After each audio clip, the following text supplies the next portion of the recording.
밥 한 끼만 주시오. 여기를 어디라고 찾아와? 대한민국 10대 재벌 회장의 아버지 장례식장. 노숙인 한 명이 들어와 구겨진 국권 1,000원짜리를 부조함에 넣었습니다. 회장은 그 얼굴을 보자마자 굳어졌어요. 30년 전 사라진 친형이었거든요. 그런데 이상합니다. 형은 왜 30년 동안 1,000원짜리 한 장을 품고 살았던 걸까요? 왜 노숙인으로 살고 있었던 걸까요? 사연 시작 전 구독과 좋아요를 눌러주시고 어디에서 보고 계신지 댓글로 알려주세요. 그곳에 행운이 가득하기를 바라겠습니다. 비가 내리고 있었습니다. 2024년 12월 24일 성탄절 전날이었어요. 하지만 서울 강남의 대형 장례식장에는 축제 분위기가 없었습니다. 무겁고 엄숙한 공기가 감돌았죠. 대한민국 의료계의 거목. 한성그룹 명예회장 강필수 옹의 빈소였습니다. 86회를 사신 노인이었어요. 가난한 시골에서 태어나 맨손으로 병원 하나를 세웠고 그 병원이 지금의 한성의료그룹이 되었습니다. 직원만 2만 명이 넘는 대기업의 창업주였죠. 장례식장 입구에는 화환이 끝없이 늘어서 있었습니다. 국회의원, 장관, 대기업 총수들의 이름이 빼곡했어요. 조문객들의 검은 양복이 줄을 이었습니다. 식장 안쪽 귀빈실에는 상주들이 자리하고 있었어요. 맨 앞에 선 사람. 한성그룹 현 회장 강태수, 58살이었습니다. 검은 양복에 흰 완장. 눈이 충혈되어 있었지만 표정은 단단하게 굳어 있었어요. 아버지를 잃은 슬픔보다 회장으로서의 위엄을 먼저 챙기는 사람이었습니다. 그 옆에는 장남 강준혁이 서 있었어요. 38살. 한성그룹 부회장이었습니다. 아버지를 빼닮은 날카로운 인상, 차가운 눈빛, 감정을 좀처럼 드러내지 않는 사람이었죠. 그리고 그 옆에는 막내딸 강수빈, 32살. 한성그룹 홍보실장이었습니다. 오빠와는 달리 눈가가 붉게 젖어 있었어요. 할아버지를 유독 따랐던 손녀였거든요. 수빈은 연신 눈물을 훔치며 조문객들에게 고개를 숙였습니다. 오후 2시쯤이었어요. 조문객의 행렬이 잠시 뜸해진 시간이었습니다. 장례식장 직원들이 화환을 정리하고 있었고 유족들은 잠시 의자에 앉아 숨을 돌리고 있었죠. 바깥에는 여전히 비가 내리고 있었습니다. 유리창에 빗방울이 줄줄이 흘러내렸어요. 그때였습니다. 장례식장 입구가 소란스러워졌어요. 웅성거리는 소리, 그리고 누군가를 막아서는 목소리가 들렸습니다. 저기요. 여긴 아무나 들어오시면 안 됩니다. 잠깐만요, 어르신. 어르신. 강태수 회장이 고개를 들었습니다. 뭔가 이상했어요. 장례식장에서 소란이 나는 건 흔한 일이 아니었거든요. 직원 하나가 허겁지겁 달려왔습니다. 회장님, 저기, 바깥에. 무슨 일이야? 태수의 목소리는 낮고 차가웠습니다. 직원이 난처한 표정으로 말했어요. 노숙인 한 분이 들어오셨는데, 막아도 자꾸 들어오시려고. 뭐? 준혁이 버럭 일어섰습니다. 장례식장의 노숙인이? 당장 내보내. 그때 입구 쪽에서 다시 소리가 들렸습니다. 낮고 갈라진 목소리였어요. 아버지. 기침 소리가 섞였습니다. 아버지. 태호 왔습니다. 강태수의 얼굴이 굳어졌습니다. 마치 귀신이라도 본 것 같은 표정이었죠. 천천히 고개를 돌렸습니다. 장례식장 입구. 직원들 사이로 한 남자가 서 있었어요. 남루한 차림이었습니다. 때가 찌든 회색 점퍼, 해진 운동화, 여기저기 구멍 난 바지, 머리카락은 헝클어져 있었고 수염은 덥수룩하게 자라 있었어요. 얼굴은 검게 그을려 있었고 볼은 푹 꺼져 있었습니다. 나이는 60 초반쯤으로 보였어요. 하지만 몸은 그보다 훨씬 쇠약해 보였죠. 걸음걸이가 불안정했습니다. 한 발 내디딜 때마다 휘청거렸어요. 숨을 쉴 때마다 가슴에서 그르렁거리는 소리가 났습니다. 폐가 좋지 않은 게 분명했죠. 직원들이 그의 팔을 잡고 있었습니다. 어르신, 여기는 아무나 오시면 안 돼요. 나가셔야 합니다. 하지만 남자는 고집스럽게 안쪽을 바라보고 있었어요. 그리고 다시 한번 말했습니다. 아버지, 저 왔어요. 그 순간 강태수의 눈이 남자의 얼굴을 똑바로 마주쳤습니다. 세상이 멈춘 것 같았어요. 주변의 모든 소리가 사라지는 것 같았죠. 태수의 눈동자가 흔들렸습니다. 입술이 파르르 떨렸어요. 알아봤습니다. 30년 만에 보는 얼굴이었어요. 비록 망가지고 늙어버렸지만 그 눈빛만큼은 똑같았습니다. 어릴 적 자신을 업어주던 형, 밥을 굶으면서도 동생에게 먼저 먹이던 형, 그러다 어느 날 사람을 죽이고 사라진 형. 형? 태수의 입에서 한 글자가 새어나왔습니다. 아니, 거의 신음에 가까웠죠. 노숙인 남자. 강태호. 강태수 회장의 친형이었습니다. 30년 전 사람을 죽이고 감옥에 간 형. 출소 후 연락이 끊긴 형. 죽은 줄로만 알았던 형. 그 형이 지금 아버지의 장례식장에 나타난 거였어요. 태호가 비틀거리며 한 발 더 들어왔습니다. 직원들이 막아섰지만 그는 상관하지 않았어요. 품속에서 뭔가를 꺼냈습니다. 작은 비닐봉지였어요. 누렇게 변색된 비닐. 테이프로 여러 번 붙인 자국이 있었습니다. 30년 동안 소중하게 간직한 게 분명했어요. 태호가 떨리는 손으로 봉지를 열었습니다. 그리고 안에서 지폐 한 장을 꺼냈어요. 낡은 지폐였습니다. 가장자리가 너덜너덜했어요. 색이 발에서 누렇게 변해 있었죠. 1994년에 발행된 국권 1,000원짜리였습니다. 30년 된 지폐. 30년 동안 품고 다닌 1,000원. 태호가 부조함 앞으로 다가갔습니다. 아무도 막지 못했어요. 너무 갑작스러운 일이었거든요. 그가 떨리는 손으로 1,000원짜리를 부조함에 넣었습니다. 찰칵. 작은 소리가 났어요. 그리고 영정 사진을 바라봤습니다. 영정 속에서 아버지가 웃고 있었어요. 흰 머리카락, 주름진 얼굴, 하지만 인자한 눈빛. 태호의 눈에서 눈물이 흘러내렸습니다. 볼을 타고 턱 끝으로 떨어졌어요. 아버지, 목소리가 갈라졌습니다. 불효자 태호, 왔습니다. 그리고 천천히 무릎을 꿇었습니다. 쿵, 무릎이 바닥에 닿는 소리가 장례식장에 울렸어요. 태호가 영정을 향해 절을 올렸습니다. 한 번, 두 번, 몸이 휘청거렸습니다. 절을 하는 것조차 힘들어 보였어요. 하지만 끝까지 절을 마쳤습니다.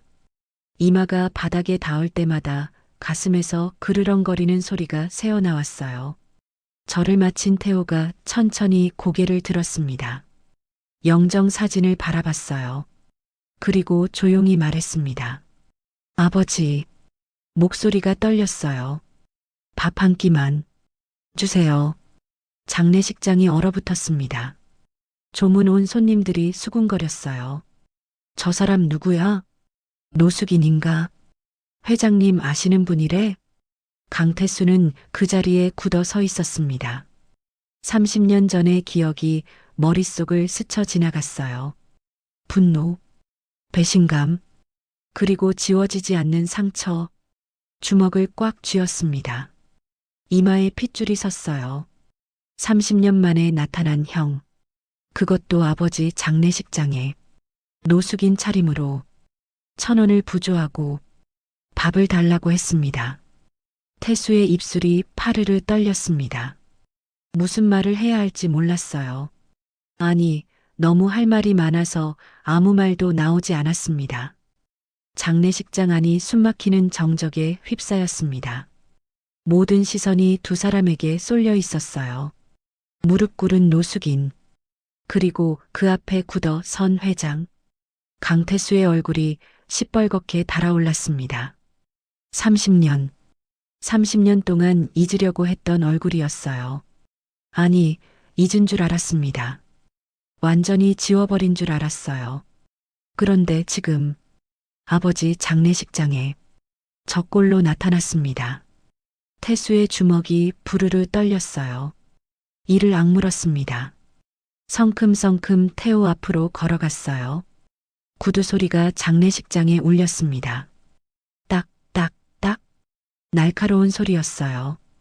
태수가 태호 앞에 멈춰 섰습니다. 내려다봤어요. 무릎 꿇고 있는 형의 모습. 헝클어진 머리카락. 때 묻은 점퍼. 푹 꺼진 볼. 역겨웠습니다. 아니, 역겹다기보다 분노가 치밀어 올랐어요. 당신이. 태수의 목소리가 낮게 깔렸습니다. 여기가 어디라고 와. 태호가 천천히 고개를 들었습니다. 동생의 얼굴을 올려다봤어요. 30년 만이었습니다. 마지막으로 본 건 법정이었죠. 동생이 28살 때였어요. 그때 태수는 울고 있었습니다. 분노와 슬픔으로 가득 찬 눈물이었죠. 지금 태수의 눈에는 눈물이 없었습니다. 대신 차갑게 얼어붙은 분노만 있었어요. 태수야. 태호가 입을 열었습니다. 목소리가 갈라졌어요. 닥쳐. 태수가 차갑게 내뱉었습니다. 태호의 입이 다물렸어요. 아무 말도 하지 못했습니다. 형이라고 불러야 하나. 태수의 목소리가 장례식장에 울렸습니다. 아니, 살인자라고 불러야 하나. 주변이 술렁거렸어요. 조문객들이 수군거렸습니다. 살인자? 회장님, 형이 살인자라고? 무슨 일이야? 태수는 아랑곳하지 않았습니다. 오히려 목소리가 더 커졌어요. 30년 전에 사람 죽이고 감옥 갈 때는 언제고. 숨을 거칠게 몰아쉬었습니다. 이제 와서 아버지 장례식장에 나타나. 태호가 고개를 숙였습니다. 아무 말도 하지 않았어요. 반박도 변명도 없었습니다. 뭐가 어쨌다고. 태수가 한 발 더 다가섰습니다. 돈 때문에 사람 목숨을 빼앗아 놓고. 목소리가 떨렸어요. 분노 때문인지 다른 감정 때문인지 알 수 없었습니다. 당신 때문에 아버지가 얼마나 고생하셨는지 알아? 태수의 눈이 붉게 충혈됐습니다. 당신 때문에 내가 얼마나. 말끝을 흐렸어요. 이를 악물었습니다. 나가. 낮고 단호한 목소리였습니다. 당장 나가. 그때 준혁이 다가왔습니다. 경호원. 날카로운 목소리가 울렸어요. 이 사람 당장 끌어내. 검은 양복의 경호원 2명이 달려왔습니다. 태호의 양팔을 잡았어요. 태호가 저항하지 않았습니다. 그저 동생을 바라볼 뿐이었죠. 눈빛이 슬펐어요. 하지만 원망은 없었습니다. 경호원들이 태호를 일으켜 세웠습니다. 끌어내려는 순간이었어요. 잠깐요. 여자 목소리가 울렸습니다. 수빈이었습니다. 막내딸 강수빈이 앞으로 뛰어나왔어요. 오빠, 잠깐만. 준혁이 눈을 흘겼습니다. 수빈아, 비켜.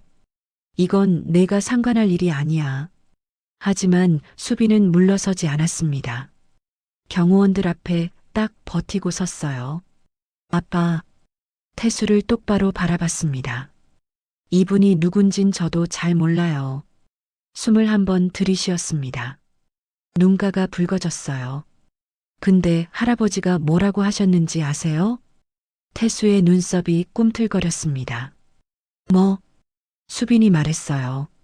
할아버지는 항상 말씀하셨어요. 목소리가 떨렸습니다. 거지가 와도 밥은 줘야 한다고. 눈물이 글썽거렸어요. 배고픈 사람 돌려보내면 복이 나간다고.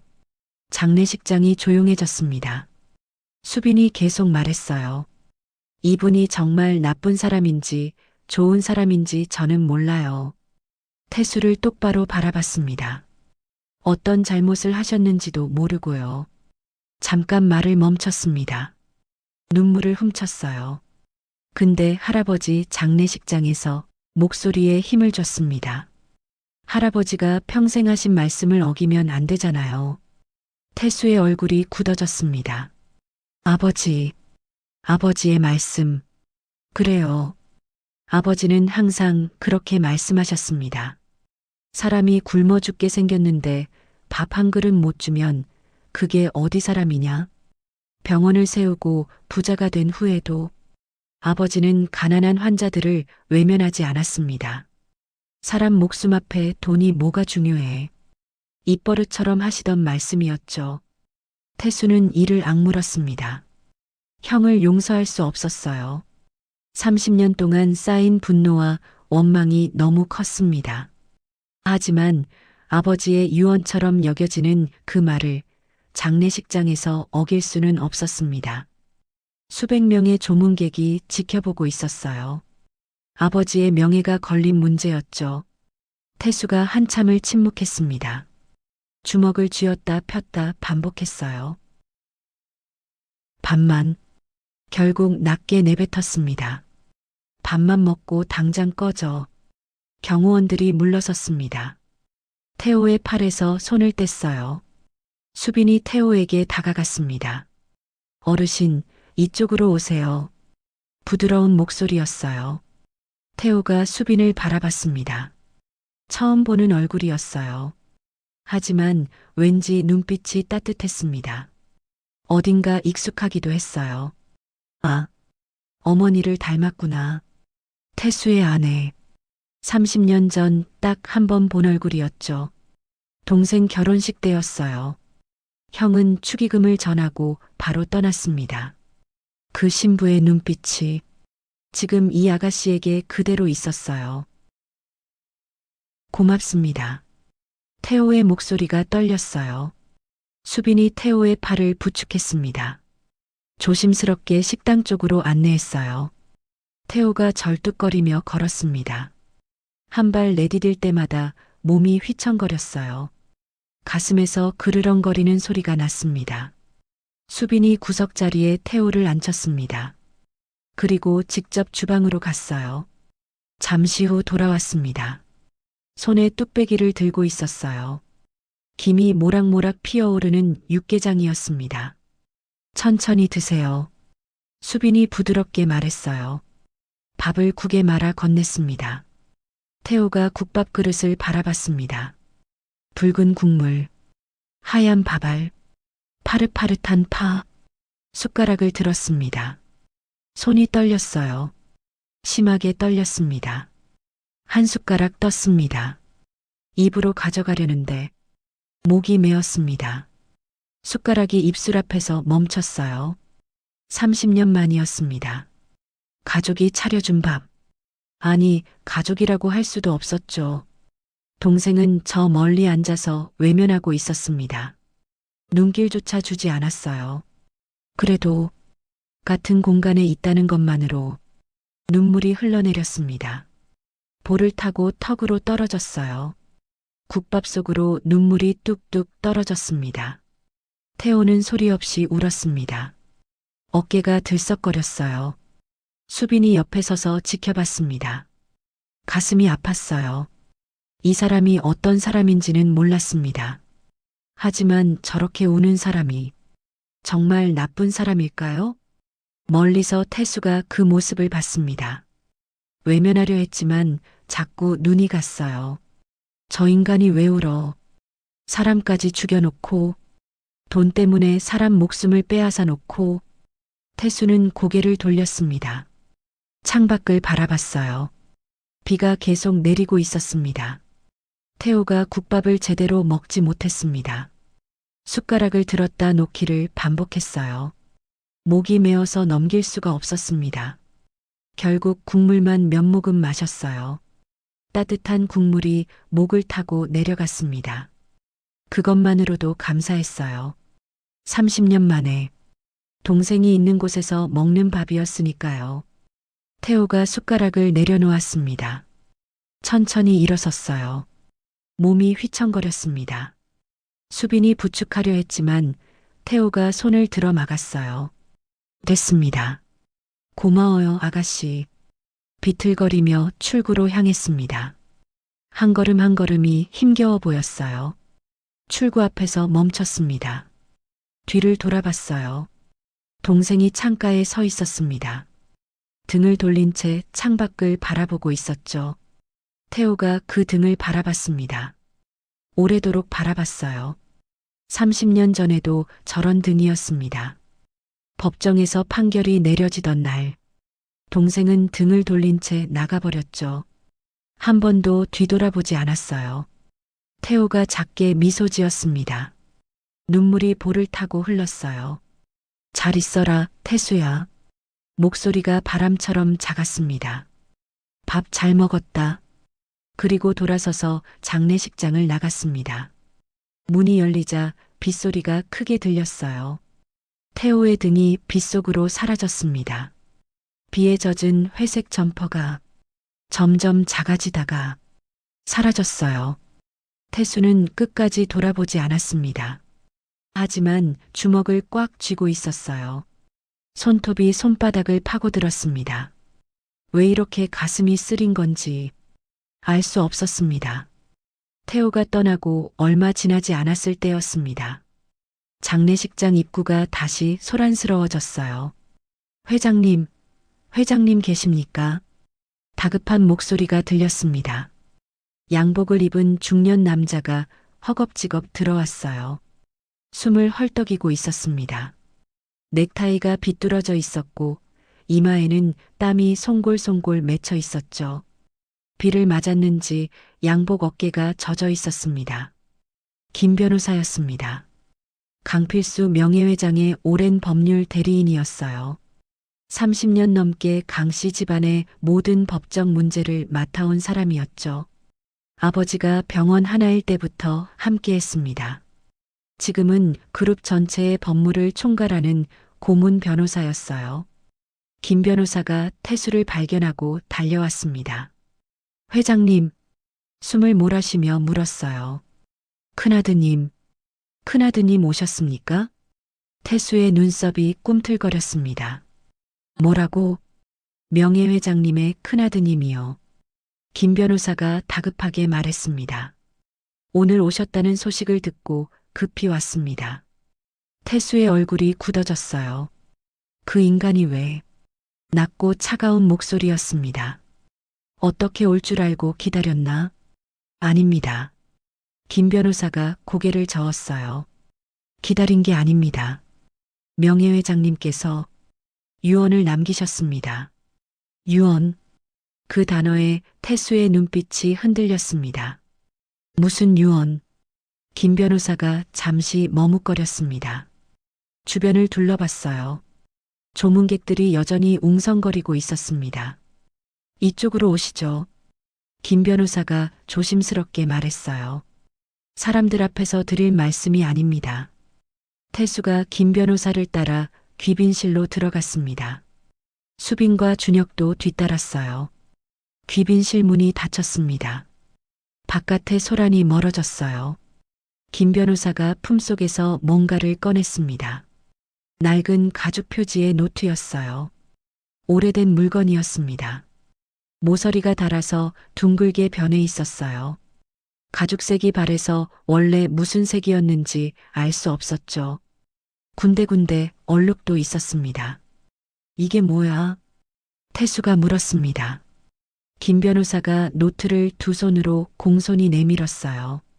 명예회장님의 일기장입니다. 일기장. 아버지의 일기장. 태수의 눈이 커졌습니다. 아버지가 일기를 쓰셨다고? 평생 아버지 곁에서 살았습니다. 어릴 때부터 지금까지 50년이 넘었어요. 하지만 아버지가 일기를 쓰시는 건 본 적이 없었습니다. 저도 몰랐습니다. 김 변호사가 말했어요. 명예회장님께서 금고에 보관하고 계셨습니다. 돌아가시기 일주일 전에 저를 부르셨어요. 일주일 전에? 네. 김 변호사가 고개를 끄덕였습니다.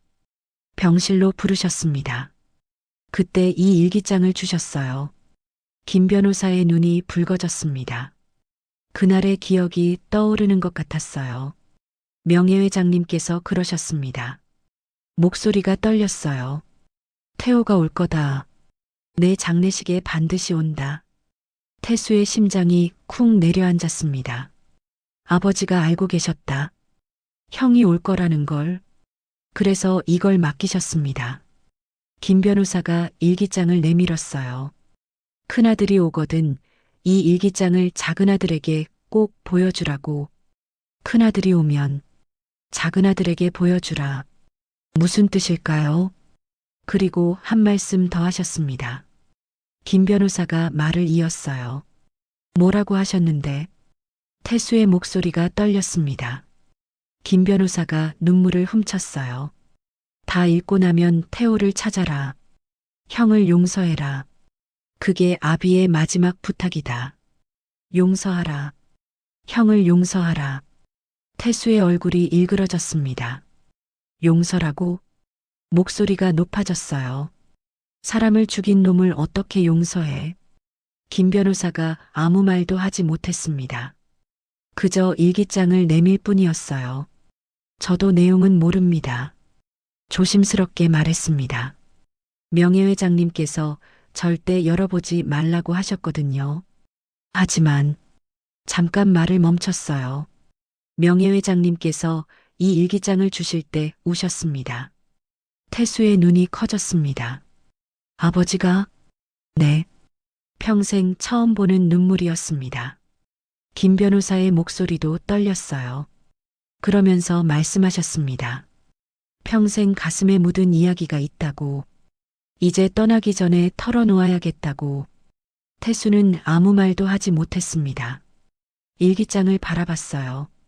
낡고 너덜너덜해진 표지. 아버지가 평생 숨긴 것. 가슴에 묻은 이야기. 도대체 뭐가 적혀 있는 걸까요? 일단 읽어보시죠. 김 변호사가 조심스럽게 권했습니다. 명예회장님의 마지막 유언입니다. 태수가 천천히 일기장을 받아들었습니다. 손이 떨렸어요. 생각보다 무거웠습니다. 아니, 물리적인 무게가 아니었어요. 이 안에 뭔가 있다. 아버지가 평생 숨긴 뭔가가. 형에 대한 진실이. 아빠, 그게 뭐야? 수빈이 다가왔어요. 할아버지 일기장이야? 태수는 대답하지 않았습니다. 일기장 표지를 손끝으로 쓰다듬었어요. 가죽이 낡아서 까슬까슬했습니다. 손끝에서 세월이 느껴졌어요. 천천히 일기장을 펼쳤습니다. 첫 장이 나타났어요. 누렇게 바른 종이. 그 위에 글씨가 빼곡히 적혀 있었습니다. 아버지의 필체였어요. 삐뚤빼뚤했습니다. 원래 아버지 글씨는 또박또박했어요. 진료 기록을 쓸 때도 메모를 남길 때도 항상 정갈했죠. 그런데 이 글씨는 달랐습니다. 흔들리는 손으로 쓴 것 같았어요. 글씨가 삐뚤빼뚤하고 고르지 않았습니다. 그리고 글씨 위에 얼룩이 있었어요. 동그랗게 번진 자국들. 잉크가 흐릿하게 번져 있었습니다. 눈물 자국이었습니다. 아버지가 울면서 쓴 글이었어요. 태수의 심장이 쿵 내려앉았습니다. 아버지가 평생 한 번도 우는 걸 본 적 없는 아버지가 울면서 일기를 썼습니다. 손이 더 심하게 떨렸어요. 페이지를 넘기기가 두려웠습니다. 하지만 넘겼습니다. 천천히. 첫 번째 일기가 눈에 들어왔어요. 맨 위에 날짜가 적혀 있었습니다. 1994년 12월 24일. 30년 전이었습니다. 정확히 30년 전 오늘. 그날은 형이 사람을 죽인 날이었습니다. 태수의 눈이 천천히 글씨를 따라갔어요. 내 죄다. 첫 문장이었습니다. 짧은 문장이었어요. 하지만 무게가 느껴졌습니다. 내가 빚보증만 안 섰어도. 빚보증? 태수의 눈썹이 꿈틀거렸어요. 무슨 빚보증? 계속 읽었습니다. 빚쟁이 놈들이 우리 집에 찾아왔다. 돈을 갚으라고 행패를 부렸다. 나는 없었다. 병원에 있었다. 집에는 태호와 태수만 있었다. 태수의 심장이 빠르게 뛰기 시작했습니다. 그날의 기억이 떠올랐어요. 30년 전 크리스마스 이브였습니다. 의대 본과 4학년이었던 태수는 집에서 시험 공부를 하고 있었어요. 그때 누군가 문을 두드렸습니다. 거칠게 쿵쿵쿵. 문을 열었더니 험상궂은 남자들이 서 있었어요. 서너 명이었습니다. 강필수 어디 있어? 그들이 소리쳤어요. 태수는 무서웠습니다. 아버지는 병원에 계셨어요. 집에는 형과 자신뿐이었죠. 그때 형이 나왔습니다. 뭔 일이냐? 형이 남자들 앞에 섰어요. 그 뒤로 무슨 일이 있었는지 태수는 자세히 기억나지 않았습니다. 형이 자신을 방으로 밀어 넣었어요. 들어가 있어. 그리고 문을 닫았습니다. 얼마 후 비명소리가 들렸어요. 그리고 사이렌 소리. 방에서 나왔을 때 형은 피투성이가 되어 서 있었습니다. 바닥에 남자 하나가 쓰러져 있었어요. 움직이지 않았습니다. 그게 태수가 기억하는 전부였어요. 하지만 일기장에는 다른 이야기가 적혀 있었습니다. 빚쟁이 놈들이 태수 손을 망가뜨리려 했다. 뭐라고? 태수의 눈이 커졌어요. 다시 읽었습니다. 빚쟁이 놈들이 태수 손을 망가뜨리려 했다. 의사가 될 귀한 손을. 손을? 내 손을? 태수가 자신의 손을 내려다봤습니다. 지금은 회장의 손이었어요. 서류에 사인을 하는 손, 악수를 하는 손. 하지만 30년 전에는 메스를 잡을 손이었습니다. 의대본과 4학년. 곧 의사가 될 예정이었죠. 그 손을 빚쟁이들이 망가뜨리려 했다고? 태수는 전혀 몰랐습니다. 계속 읽었어요. 손이 떨렸습니다. 태호가 막아섰다. 동생 손에 손 떼면 죽여버리겠다고 소리쳤다. 형이 나를 지키려고? 그러다가 그만. 글씨가 흐려졌어요. 눈물 자국이 심하게 번져 있었습니다. 한참을 울면서 쓴 것 같았어요. 다음 문장을 읽었습니다. 태호가 그놈을 밀쳤다. 그놈이 넘어지면서 머리를 부딪혔다. 죽었다. 실수였습니다. 동생을 지키려다가 밀쳤는데 죽은 거였어요. 태수의 손에서 힘이 빠졌습니다. 일기장을 떨어뜨릴 뻔했어요. 간신히 붙잡았습니다. 아빠? 수빈이 걱정스럽게 물었어요. 왜 그래요? 얼굴이 창백해요. 태수는 대답하지 못했습니다. 입술만 파르르 떨렸어요. 눈에서 눈물이 흘러내렸습니다. 형이 나를 지키려다가 사람을 죽인 거였습니다. 30년 동안 몰랐습니다. 30년 동안 형을 미워했습니다. 돈에 눈이 멀어 사람을 죽인 놈이라고. 그런데 진실은 달랐어요. 태수의 손이 떨렸습니다. 다음 페이지를 넘겨야 했어요. 더 읽어야 했습니다. 아버지가 숨긴 진실을, 형의 진짜 이야기를. 태수의 손이 떨렸습니다. 일기장을 쥔 손가락에 힘이 들어갔어요. 종이가 바스락거렸습니다. 다음 페이지를 넘겼습니다. 아버지의 글씨가 이어졌어요. 여전히 눈물 자국으로 얼룩져 있었습니다. 1994년 12월 24일. 같은 날의 일기였습니다. 하지만 훨씬 길었어요. 아버지가 그날 밤새 쓴 것 같았습니다. 경찰서에서 돌아왔다. 태호가 자수했다. 내가 말렸다. 정당방위라고. 동생을 지키려다 그런 거라고. 증인도 있다고. 태수가 다 봤다고. 하지만 태호는 고개를 저었다. 태수는 숨을 멈췄습니다. 심장이 쿵쿵 뛰었어요. 눈이 글씨를 따라갔습니다. 태호가 그랬다. 아버지, 제가 알아서 할게요. 태수는 모르게 해주세요. 그 애가 죄책감 느끼면 안 돼요. 쟤 때문에 사람이 죽었다는 거 평생 짊어지고 살게 하면 안 돼요. 태수의 눈에서 눈물이 흘러내렸습니다. 글씨가 흐릿하게 보였어요. 손등으로 눈물을 훔치고 다시 읽었습니다. 태호가 경찰에게 거짓 진술을 했다. 거짓 진술? 무슨 거짓 진술? 그놈한테 빌린 돈 때문에 다퉜다고 했다. 갚으라고 독촉해서 화가 났다고 했다. 그래서 밀쳤는데 죽었다고 했다. 동생 이야기는 한마디도 안 했다. 태수 손을 지키려던 것도, 동생 앞에서 협박당한 것도 전부 숨겼다. 태수의 심장이 쿵쿵 뛰었습니다.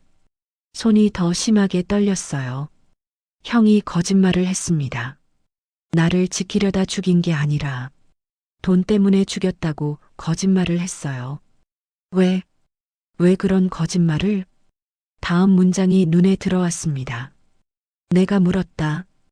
왜 그러냐고. 진실을 말하면 정당방위가 인정될 수도 있다고. 형량이 줄어들 거라고. 그런데 태호가 웃었다. 슬프게 웃었다. 평생 잊을 수 없는 웃음이었다. 그리고 말했다. 태수는 숨을 죽였습니다. 다음 문장을 읽었어요. 글씨가 흔들려서 읽기 어려웠습니다. 아버지가 울면서 쓴 게 분명했어요. 아버지, 태수는 의사가 될 아이예요. 의사는 깨끗해야 해요. 환자들이 믿어줘야 하잖아요. 형이 동생 지키려다 사람 죽였다는 거 알려지면 태수 평생 그 꼬리표 달고 살아요. 살인자의 동생, 살인을 유발한 사람, 그 꼬리표요. 태수의 손이 떨렸습니다. 눈물이 뚝뚝 떨어졌어요. 일기장 위로 눈물이 번졌습니다. 계속 읽었습니다. 차라리 제가 나쁜 놈이 되는 게 나아요. 돈 때문에 사람 죽인 미친놈. 탐욕에 눈이 먼 살인마. 그러면 태수는 저를 원망만 하면 돼요. 미워하기만 하면 돼요. 죄책감은 안 느껴도 돼요. 깨끗하게 의사가 될 수 있어요. 태수의 눈에서 눈물이 쏟아졌습니다. 참을 수 없었어요. 흐느끼는 소리가 새어나왔습니다. 아빠. 수빈이 놀라서 다가왔어요. 아빠, 왜 그래요? 왜 울어요? 태수는 대답하지 못했습니다. 그저 일기장을 붙잡고 울었어요. 어깨가 들썩거렸습니다. 50대 후반의 대기업 회장이 아이처럼 울었습니다. 30년이었습니다. 30년 동안 형을 미워했어요. 돈에 눈이 멀어 사람을 죽인 놈이라고, 탐욕에 미친 살인마라고, 우리 가족의 수치라고. 그래서 형을 버렸습니다. 면회도 가지 않았어요. 편지도 쓰지 않았습니다. 형이 감옥에서 어떻게 사는지, 밥은 먹는지, 아픈 데는 없는지 한 번도 궁금해하지 않았어요. 출소 후에도 연락하지 않았습니다. 형이 어디서 뭘 하며 사는지, 살았는지 죽었는지도 관심 없었어요.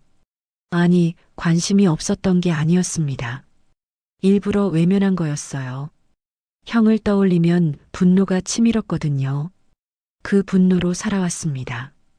형처럼 되지 않겠다는 도끼로.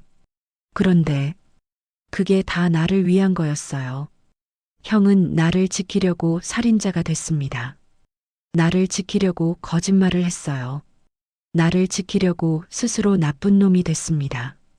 그리고 나는 그 형을 30년 동안 미워했어요. 저주했습니다. 태수의 가슴이 찢어지는 것 같았습니다. 숨을 쉴 수가 없었어요. 아빠, 진정해요. 수빈이 아버지의 등을 쓸어내렸습니다. 일기장에 뭐라고 써 있는 거예요? 태수는 대답하지 못했습니다. 떨리는 손으로 다음 페이지를 넘겼어요. 더 읽어야 했습니다. 아버지가 남긴 이야기를 끝까지. 날짜가 바뀌어 있었어요. 1994년 12월 31일. 재판이 끝났다. 태호가 15년 형을 받았다. 정당방위가 인정되지 않았다. 당연하다. 태호가 끝까지 거짓 진술을 했으니까. 동생을 지키려던 거라고 한마디만 했으면 형량이 반은 줄었을 거다. 그런데 태호는 끝까지 입을 다물었다. 태수의 눈에서 또 눈물이 흘렀습니다. 15년. 형은 15년을 감옥에서 보냈어요. 나를 지키려다 저지른 일 때문에. 만약 진실을 말했다면 7년, 아니 5년만 살았을 수도 있었어요. 그런데 형은 나를 위해 15년을 선택했습니다. 법정에서 태수를 봤다. 태수는 형을 노려보고 있었다. 증오에 가득 찬 눈이었다. 그 눈빛이 칼처럼 날카로웠다. 태호는 그 눈을 보며 웃었다. 슬프게 웃었다. 태수는 그날을 기억했습니다. 법정에 앉아있던 자신, 형을 노려보던 자신, 왜 저런 짓을 했냐고, 왜 우리 가족 망신을 시키냐고, 돈이 그렇게 좋으냐고, 눈빛으로 형을 저주했습니다. 형은 그걸 보며 웃었어요. 그 웃음의 의미를 이제야 알았습니다. 형은 기뻤던 거예요. 동생이 자신을 미워하니까, 죄책감 없이 미워하니까, 계획대로 됐으니까, 동생이 깨끗하게 살 수 있으니까. 태수의 가슴에서 무언가 무너져 내렸습니다. 다음 일기를 읽었어요. 손이 덜덜 떨렸습니다. 1995년 1월 15일. 태수가 의대를 자퇴했다. 사업을 하겠다고 했다. 형처럼 돈에 휘둘리지 않으려면 돈을 많이 벌어야 한다고. 형 같은 인간이 되지 않으려면 성공해야 한다고. 그 말을 듣는데 가슴이 무너졌다. 태호가 목숨 바쳐 지킨 태수의 꿈이 무너졌다. 태호가 그토록 지키려던 태수의 손이 메스 대신 계약서를 주게 됐다. 태호에게 이 소식을 어떻게 전하나. 차마 전할 수가 없었다. 태수는 일기장을 덮을 수 없었습니다. 눈물이 멈추지 않았어요. 형이 지키려던 게 뭔지 이제야 알았습니다. 의사가 되려던 내 꿈, 메스를 쥘 내 손. 형은 그걸 지키려고 감옥에 갔어요. 15년이라는 세월을 바쳤습니다. 그런데 나는 형을 미워하며 그 꿈을 버렸어요. 형에 대한 분노로 의대를 때려치웠습니다. 형이 얼마나 가슴 아팠을까요? 감옥에서 그 소식을 들었을 때, 동생이 의대를 그만뒀다는 소식을, 자기 때문에 꿈을 포기했다는 소식을, 태수는 주먹으로 가슴을 쳤습니다. 답답했어요. 숨이 막혔습니다. 가슴이 터질 것 같았어요. 아빠. 수빈이 놀라서 아버지를 붙잡았습니다. 아빠, 진정해요. 제발이요. 준혁도 다가왔어요. 아버지, 도대체 무슨 내용이길래. 태수가 떨리는 손으로 일기장을 내밀었습니다. 읽어봐라. 목소리가 갈라졌어요.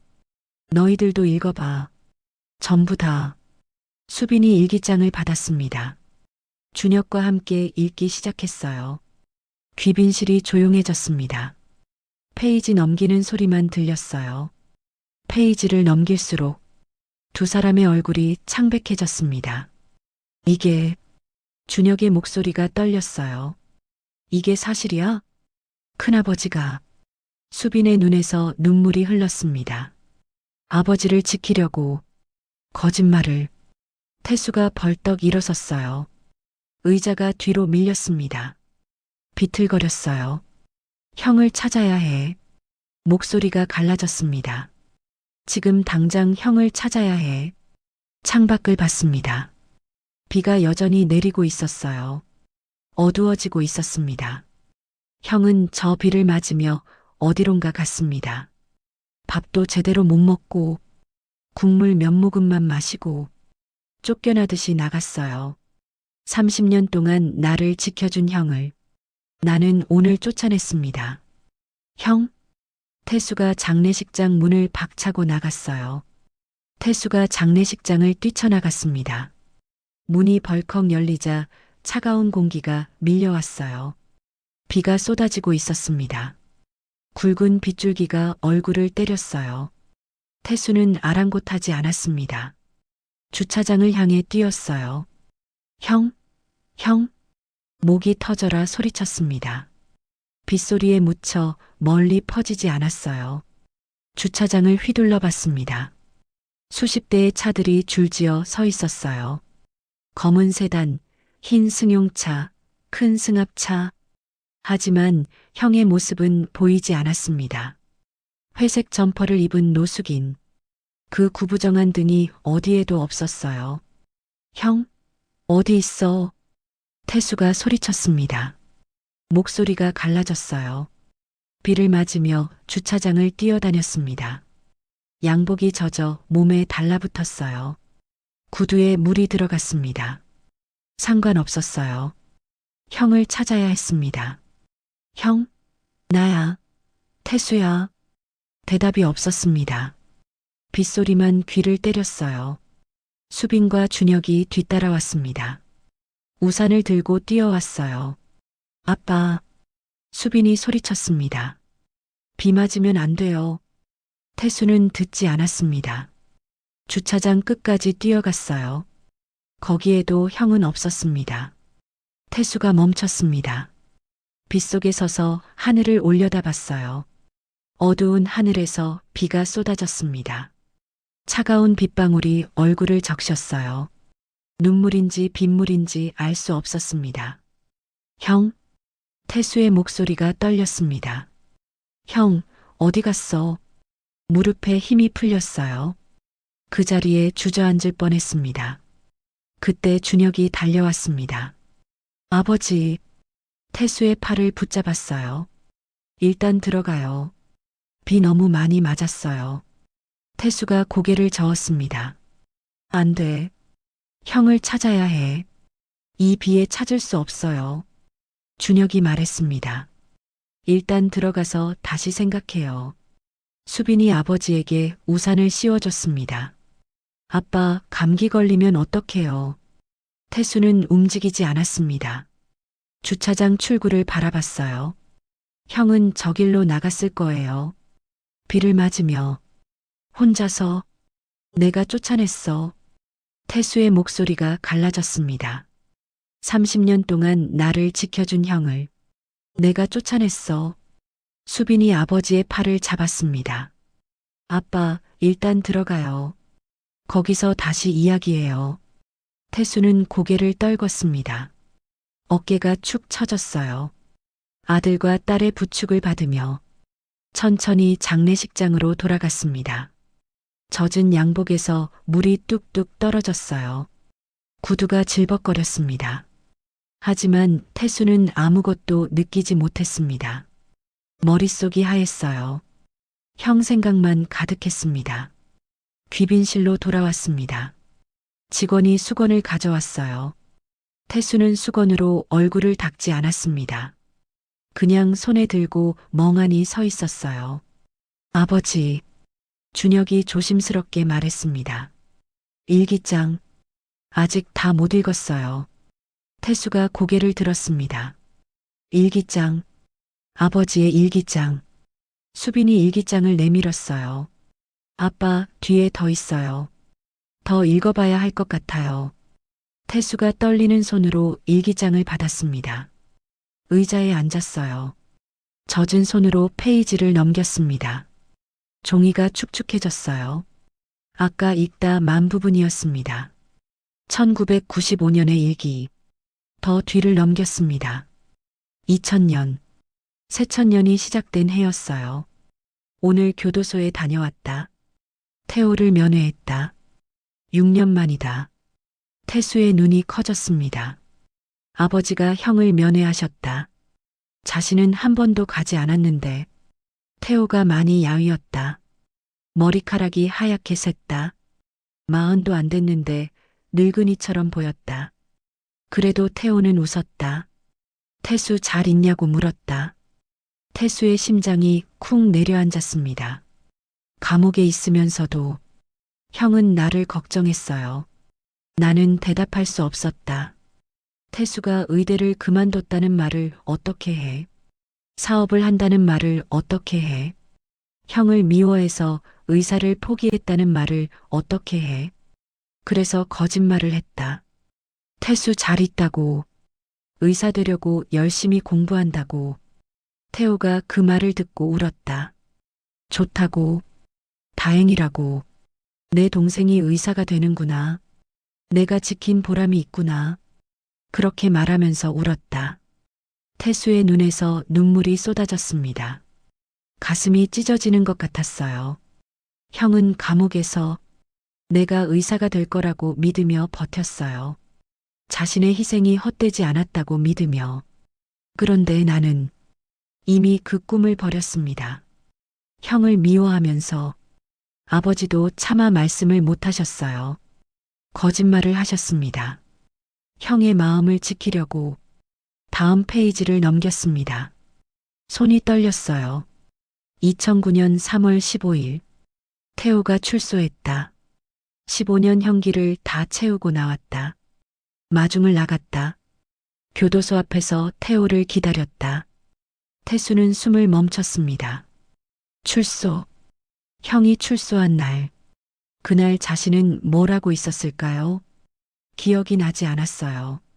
아마 회사에 있었을 겁니다. 회의를 하고 있었겠죠.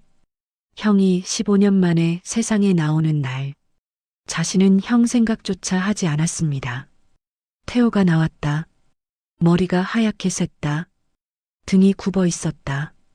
43살인데 예순처럼 보였다. 그래도 태호는 웃었다. 아버지, 태수 보고 싶어요. 그 말을 듣는데 눈물이 났다.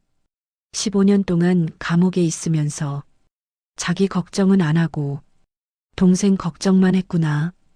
태수의 어깨가 들썩거렸습니다. 소리 없이 울었어요. 형은 15년을 기다렸습니다. 동생을 만날 날만 기다렸어요. 나는 말했다. 태수는 바빠서 못 온다고. 사실은 태수에게 연락도 안 했다. 태수가 형을 미워하는 거 알았다. 만나면 서로 상처만 받을 것 같았다. 태호에게 미안했다. 하지만 어쩔 수 없었다. 태수가 이를 악물었습니다. 자신이 미워서 아버지가 연락을 안 하신 거였어요. 만약 연락을 받았다면 갔을까요? 아니, 안 갔을 겁니다. 그때는 형을 너무 미워했으니까. 다음 페이지를 넘겼습니다. 태호에게 돈을 줬다. 새 출발하라고. 작은 가게라도 해보라고. 그런데 태호가 고개를 저었다. 태수한테 피해가 갈 수 있다고. 살인자 형이 사업한다고 소문나면 태수 회사에 누가 된다고. 그냥 조용히 살겠다고. 눈에 안 띄게 살겠다고. 태수의 손에서 힘이 빠졌어요. 일기장을 떨어뜨릴 뻔했습니다. 형은 출소 후에도 나를 생각했습니다. 나한테 피해가 갈까봐 아무것도 안 하고 숨어 살았어요. 그래서 노숙인이 된 거였습니다. 나 때문에, 전부 나 때문에. 태수가 주먹으로 가슴을 쳤어요. 쾅, 쾅. 가슴이 터질 것 같았습니다. 아빠. 수빈이 놀라서 아버지를 붙잡았습니다. 그만해요. 제발이요. 태수는 멈추지 않았어요. 계속 가슴을 쳤습니다. 내가 형을, 말을 잇지 못했습니다. 형이 나 때문에. 준혁이 아버지의 손을 잡았어요. 아버지, 그만하세요. 태수가 아들을 바라봤습니다. 눈이 벌겋게 충혈되어 있었어요. 형을 찾아야 해. 목소리가 갈라졌습니다. 지금 당장, 오늘 밤 안에. 수빈이 고개를 끄덕였어요. 경호팀 전부 동원할게요. 주변 수색하라고 할게요. 준혁도 말했습니다. 근처 노숙인 쉼터랑 역 주변 다 뒤져볼게요. 태수가 일어섰습니다. 아직 다리가 후들거렸어요. 하지만 가만히 있을 수 없었습니다. 형을 찾아야 했어요. 지금 당장. 일기장의 마지막 페이지가 펄럭였습니다. 아직 읽지 않은 부분이 있었어요. 가장 최근 날짜 2024년 12월 17일. 일주일 전이었습니다. 아버지가 돌아가시기 며칠 전. 나는 이제 간다. 태호야, 태수야. 아비가 못난 죄로 너희 둘 다 고생시켰다. 태호야, 고맙다. 동생 지켜줘서. 태수야, 용서해라. 형을 용서해라. 그리고 형을 찾아라. 형이 갈 곳은 한 곳뿐이다. 그곳에서 형을 기다려라. 태수의 눈이 커졌습니다. 한 곳? 어디? 일기장 마지막 줄을 읽었습니다. 30년 전, 우리가 살던 그 집, 아직 그대로 있다. 태호가 돌아갈 곳은 그곳뿐이다. 태수의 머릿속에 번개가 쳤습니다. 30년 전, 그 집, 알았습니다. 형이 어디로 갔는지, 태수의 머릿속에 옛 기억이 스쳐 지나갔습니다. 30년 전, 가난했던 시절, 서울 외곽의 작은 단칸방, 좁고 낡은 집이었어요. 겨울이면 외풍이 심해서 이불을 뒤집어 쓰고 잤습니다. 아버지는 작은 의원을 운영하셨어요. 환자가 많지 않았습니다. 돈이 없는 사람들에게는 공짜로 진료해 주셨거든요. 그래서 늘 가난했어요. 하지만 행복했습니다. 형과 함께였으니까. 태수는 그 시절을 떠올렸습니다. 형 태호, 5살 많은 형이었어요. 형은 공부를 잘했습니다. 하지만 대학에 가지 않았어요. 집안 형편 때문이었습니다. 동생을 대학에 보내려면 돈이 필요했거든요. 형은 고등학교를 졸업하고 바로 취직했습니다.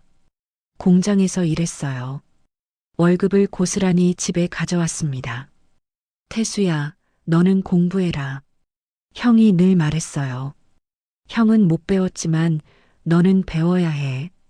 의사 되고 싶다며. 아버지처럼. 형이 웃었습니다. 형이 뒷바라지 할게. 걱정 마. 그 말대로였어요. 형은 자기 돈 한 푼 안 쓰고 동생 학비를 댔습니다. 태수는 열심히 공부했어요. 형의 희생이 헛되지 않게 하려고. 그리고 의대에 합격했습니다. 형이 가장 기뻐했어요. 역시 내 동생이야. 형이 태수를 끌어안았습니다. 우리 집안에 의사가 나온다. 그날 밤, 형은 술에 취해 울었어요. 기쁨의 눈물이었습니다. 태수야, 형이 힘든 거 하나도 안 힘들어. 형이 말했어요. 내가 의사 되는 거 보면 다 보상받는 거야. 태수의 눈에서 눈물이 흘렀습니다. 그 기억이 가슴을 찔렀어요. 형은 그토록 동생의 꿈을 응원했습니다. 자기 인생을 바쳐서. 그런데 그 꿈을 태수는 스스로 버렸어요. 형을 미워하면서. 아빠, 수빈이 조심스럽게 말했습니다. 그 집이 어딘데요? 태수가 정신을 차렸어요. 경기도야. 시흥. 지금 가실 거예요? 준혁이 물었습니다. 당연하지.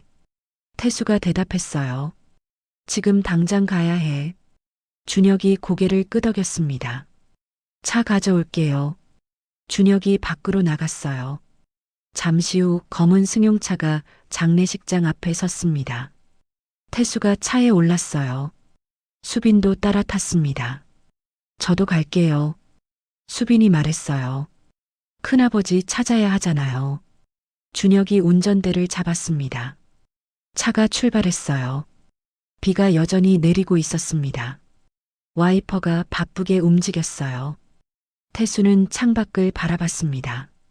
어두운 거리에 빗줄기가 쏟아졌어요. 가로등 불빛이 흐릿하게 번졌습니다. 형은 이 비를 맞으며 걸었겠죠. 젖은 점퍼를 입고 절뚝거리며. 태수의 가슴이 찢어지는 것 같았습니다. 아빠. 수빈이 조심스럽게 입을 열었어요.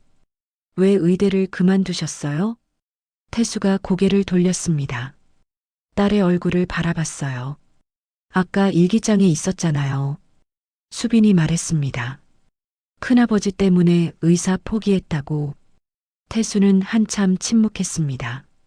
창밖의 빗줄기를 바라봤어요. 그래. 낮은 목소리로 대답했습니다.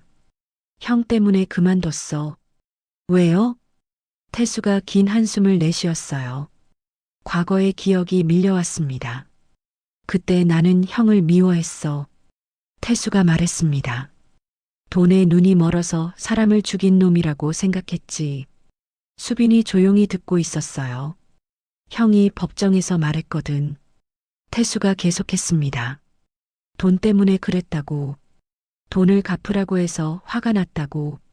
그게 거짓말이었던 거잖아요. 수빈이 말했어요. 그래. 하지만 나는 몰랐지. 태수의 목소리가 떨렸습니다. 30년 동안 그게 진실인 줄 알았어. 차 안이 조용해졌어요. 와이퍼 소리만 규칙적으로 들렸습니다. 나는 충격을 받았어. 태수가 말했습니다. 형이 그렇게 변할 줄 몰랐거든. 어릴 때 형은 정말 좋은 사람이었어. 태수의 눈에 눈물이 고였어요. 자기는 굶으면서도 나한테 밥을 먹였어. 헌 옷을 입으면서도 나한테 새 교복을 사줬고. 목소리가 갈라졌습니다. 형 덕분에 내가 의대에 간 거야. 수빈이 아버지의 손을 잡았어요. 차가웠습니다. 그런 형이 돈 때문에 사람을 죽였다니. 태수가 이를 악물었습니다.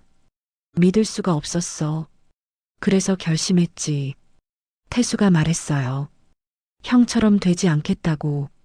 돈에 휘둘리지 않으려면 돈이 많아야 한다고 생각했어. 태수의 목소리가 떨렸습니다. 그래서 의대를 그만두고 사업을 시작했지. 형에 대한 분노가 내 원동력이었어. 태수가 창밖을 바라봤습니다. 미워하는 마음이 나를 여기까지 오게 했어. 수빈의 눈에서 눈물이 흘렀어요. 아빠. 그런데 그게 다 착각이었어. 태수의 어깨가 떨렸습니다. 형은 나를 지키려다 그런 거였는데.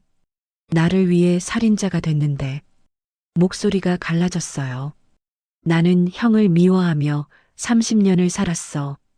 차 안에 흐느끼는 소리가 퍼졌습니다. 태수가 울고 있었어요. 두 손으로 얼굴을 감싸고. 내가 바보야. 태수가 울먹였습니다. 형이 왜 그랬는지 한 번도 물어본 적이 없어. 왜 그런 짓을 했냐고. 무슨 사정이 있었냐고. 한 번도 안 물어봤어. 그냥 미워하기만 했어. 태수의 어깨가 들썩거렸습니다. 쉬웠거든. 미워하는 게. 수빈이 아버지를 끌어안았어요. 아빠, 울지 마요. 이제라도 알았잖아요. 수빈이 말했습니다. 큰아버지 찾아서 사과하면 돼요. 태수가 고개를 들었어요. 눈이 벌겋게 충혈되어 있었습니다. 형이 용서해 줄까? 목소리가 떨렸어요. 30년 동안 버린 동생을 용서해 주실 거예요. 수빈이 단호하게 말했습니다. 아까 봤잖아요. 큰아버지 눈빛. 태수가 딸을 바라봤어요. 큰아버지는 아빠를 미워하는 눈빛이 아니었어요. 수빈이 말했습니다. 그냥 보고 싶었던 눈빛이었어요. 태수의 눈에서 또 눈물이 흘렀습니다. 거의 다 왔어요. 준혁이 앞에서 말했습니다. 내비게이션으로는 5분 남았어요. 태수가 창밖을 바라봤어요. 어두운 골목길이 보였습니다. 낡은 건물들이 줄지어 서 있었어요. 30년 전의 기억이 떠올랐습니다. 이 골목을 형과 함께 걸었어요. 학교 끝나고 집에 올 때 형이 항상 먼저 와서 기다렸죠. 형, 오늘 뭐 먹어? 라면이지. 맛있는 라면. 또 라면이야? 야, 라면이 얼마나 맛있는데. 형은 웃었어요. 라면밖에 못 먹이는 게 미안했겠죠. 하지만 내색하지 않았습니다. 태수의 눈에서 눈물이 멈추지 않았어요. 저기에요. 준혁이 말했습니다. 저 건물인 것 같아요. 태수가 고개를 들었어요. 창밖을 바라봤습니다. 낡은 연립주택이 보였어요. 페인트가 벗겨져 있었습니다. 창문은 깨져 있었고 잡초가 무성하게 자라 있었어요. 30년 전 가족이 살던 집이었습니다. 지금은 아무도 살지 않는 폐가가 되어 있었어요. 차가 멈췄습니다. 태수가 문을 열고 뛰어내렸어요. 비가 쏟아졌습니다. 하지만 상관없었어요. 형? 태수가 소리쳤습니다. 형? 거기 있어. 낡은 건물을 향해 뛰어갔어요. 발이 웅덩이에 빠졌습니다. 물이 튀었어요. 상관없었습니다. 형을 찾아야 했어요. 건물 입구에 도착했습니다. 문이 반쯤 열려 있었어요. 태수가 문을 밀었습니다. 삐걱거리는 소리가 났어요. 안으로 들어갔습니다. 어두웠어요. 핸드폰 불빛을 켰습니다. 좁은 복도가 보였어요. 벽지가 벗겨져 있었습니다. 곰팡이 냄새가 났어요. 형? 태수가 다시 소리쳤습니다. 형, 여기 있어. 대답이 없었어요. 심장이 쿵쿵 뛰었습니다. 계단을 올라갔어요. 삐걱삐걱 소리가 났습니다. 2층. 예전에 살던 집이 있는 층이었어요. 문 앞에 섰습니다. 녹슨 문고리를 잡았어요. 천천히 문을 밀었습니다. 그리고 태수는 그 자리에 얼어붙었어요. 문이 열렸습니다. 삐걱거리는 소리와 함께 어둠이 드러났어요. 태수가 핸드폰 불빛을 비췄습니다. 좁은 방 안이 보였어요. 30년 전 그대로였습니다. 낡은 벽지, 금이 간 천장, 먼지가 수북이 쌓인 바닥. 하지만 방 안에는 아무도 없었어요. 형? 태수의 목소리가 떨렸습니다. 형, 어디 있어? 방 안을 둘러봤어요. 구석구석 살폈습니다. 그때 뭔가가 눈에 들어왔어요. 바닥에 뭔가 있었습니다. 태수가 가까이 다가갔어요. 핸드폰 불빛을 비췄습니다. 젖은 발자국이었습니다. 문에서 시작해서 방 안쪽으로 이어져 있었어요. 누군가 여기 왔다 간 거였습니다. 얼마 전에. 형이다. 태수가 중얼거렸어요. 형이 여기 왔었어. 발자국을 따라갔습니다. 방 안쪽 구석으로 이어져 있었어요. 거기에 뭔가가 놓여 있었습니다. 낡은 이불이었어요. 젖어 있었습니다. 누군가 여기 누웠다 간 흔적이었어요. 형? 태수가 소리쳤습니다. 형? 어디 있어? 대답이 없었어요. 방 안에는 정막만 흘렀습니다. 그때 수빈이 뛰어들어왔어요. 아빠, 저기요. 태수가 돌아봤습니다. 뭐? 밖에 발자국이 있어요. 수빈이 말했어요. 뒷문 쪽으로 이어져 있어요. 태수가 벌떡 일어섰습니다. 뛰어나갔어요. 건물 뒤편으로 돌아갔습니다. 비가 쏟아지고 있었어요. 핸드폰 불빛을 비췄습니다. 흙바닥에 발자국이 찍혀 있었어요. 절뚝거리는 발자국이었습니다. 한쪽이 깊고 한쪽이 얕았어요. 형의 발자국이 분명했습니다. 형?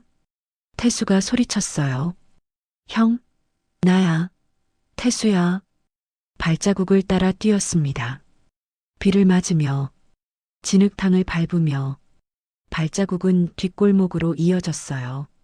어두운 골목이었습니다. 가로등도 없었어요.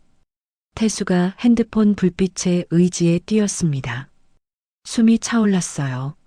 하지만 멈출 수 없었습니다. 형? 어디 있어? 목이 터져라 소리쳤어요. 내가 잘못했어. 제발 나와. 골목 끝이 보였습니다. 큰 길로 이어지는 곳이었어요. 거기에 누군가 쓰러져 있었습니다. 태수의 심장이 멎는 것 같았어요. 형? 태수가 달려갔습니다. 회색 점퍼, 헝클어진 머리카락, 비에 젖은 몸. 형이었습니다. 길바닥에 쓰러져 있었어요. 태수가 무릎을 꿇었습니다. 진흙탕에 양복이 더러워졌어요. 상관없었습니다. 형을 안아들었어요. 축 늘어진 몸이 무거웠습니다. 형, 형, 태수가 소리쳤어요. 눈 떠, 형. 태호가 움직이지 않았습니다. 눈이 감겨 있었어요. 얼굴이 창백했습니다. 입술이 파랗게 질려 있었어요. 형, 제발. 태수가 흔들었어요. 눈 뜨라고. 나야. 태수야. 그때 태호의 눈꺼풀이 미세하게 떨렸습니다. 천천히 눈이 떠졌어요. 흐릿한 눈동자가 태수를 바라봤습니다. 태수? 갈라진 목소리가 새어나왔어요. 태수의 눈에서 눈물이 쏟아졌습니다. 형, 정신 차려. 형. 태호가 힘겹게 웃었어요. 와, 구나. 형, 말하지 마. 숨 쉬어. 태수가 말했어요. 지금 병원 갈 거야. 조금만 버텨. 태호가 고개를 저었습니다. 아니야. 피가 섞인 기침을 했어요. 콜록콜록. 붉은 피가 입가에 묻었습니다. 형? 태수가 소리쳤어요. 피 토하잖아. 빨리 병원 가야 해. 뒤에서 수빈과 준혁이 달려왔습니다. 아빠, 큰아버지. 준혁이 핸드폰을 꺼냈어요. 구급차 불러요. 빨리. 수빈이 태호 옆에 무릎을 꿇었습니다. 큰아버지, 괜찮으세요? 태호가 수빈을 바라봤어요. 힘겹게 웃었습니다. 아가씨. 목소리가 갈라졌어요. 밥. 고마웠어. 수빈의 눈에서 눈물이 흘렀어요. 큰아버지, 말씀하지 마세요. 힘 아끼세요. 태수가 형을 끌어안았습니다. 형, 죽으면 안 돼. 알았지? 나 할 말 있어. 형한테. 태수의 목소리가 떨렸어요. 30년 동안 못한 말이 있어. 태호가 동생을 바라봤습니다. 흐릿한 눈빛이었어요. 하지만 따뜻했습니다. 태수야. 태호가 말했어요. 형? 알아. 몰라. 태수가 소리쳤어요. 형은 몰라. 눈물이 비에 섞여 흘러내렸습니다. 나 30년 동안 형 미워했어. 태수가 울부짖었어요. 형이 날 지키려고 그런 건 줄도 모르고, 형이 날 위해 감옥 간 줄도 모르고, 목소리가 갈라졌습니다. 형 때문에 의사 때려치웠다고, 형 원망하면서 살았다고. 태호의 눈에서 눈물이 흘렀어요. 빗물에 섞여 볼을 타고 내렸습니다. 아는데. 태호가 힘겹게 말했어요. 형, 다 알아. 어떻게 알아? 태수가 울었어요. 형한테 얼마나 나쁜 짓 했는지 형은 몰라. 태호가 손을 들었습니다. 떨리는 손이었어요. 힘이 없었습니다. 그 손이 태수의 볼을 쓰다듬었어요. 차갑고 거친 손이었습니다. 태수야. 태호가 웃었어요. 형은 괜찮아. 뭐가 괜찮아? 태수가 소리쳤어요. 형 이 꼴로 만든 게 나잖아. 아니야. 태호가 고개를 저었어요. 형이 선택한 거야. 기침을 했습니다. 콜록콜록. 또 피가 나왔어요. 형? 태수가 외쳤어요. 말하지 마. 힘 아껴. 아니. 태호가 말했어요. 지금 해야 해. 힘겹게 숨을 쉬었습니다. 가슴에서 그르렁거리는 소리가 났어요. 태수야. 태호가 동생의 손을 잡았어요.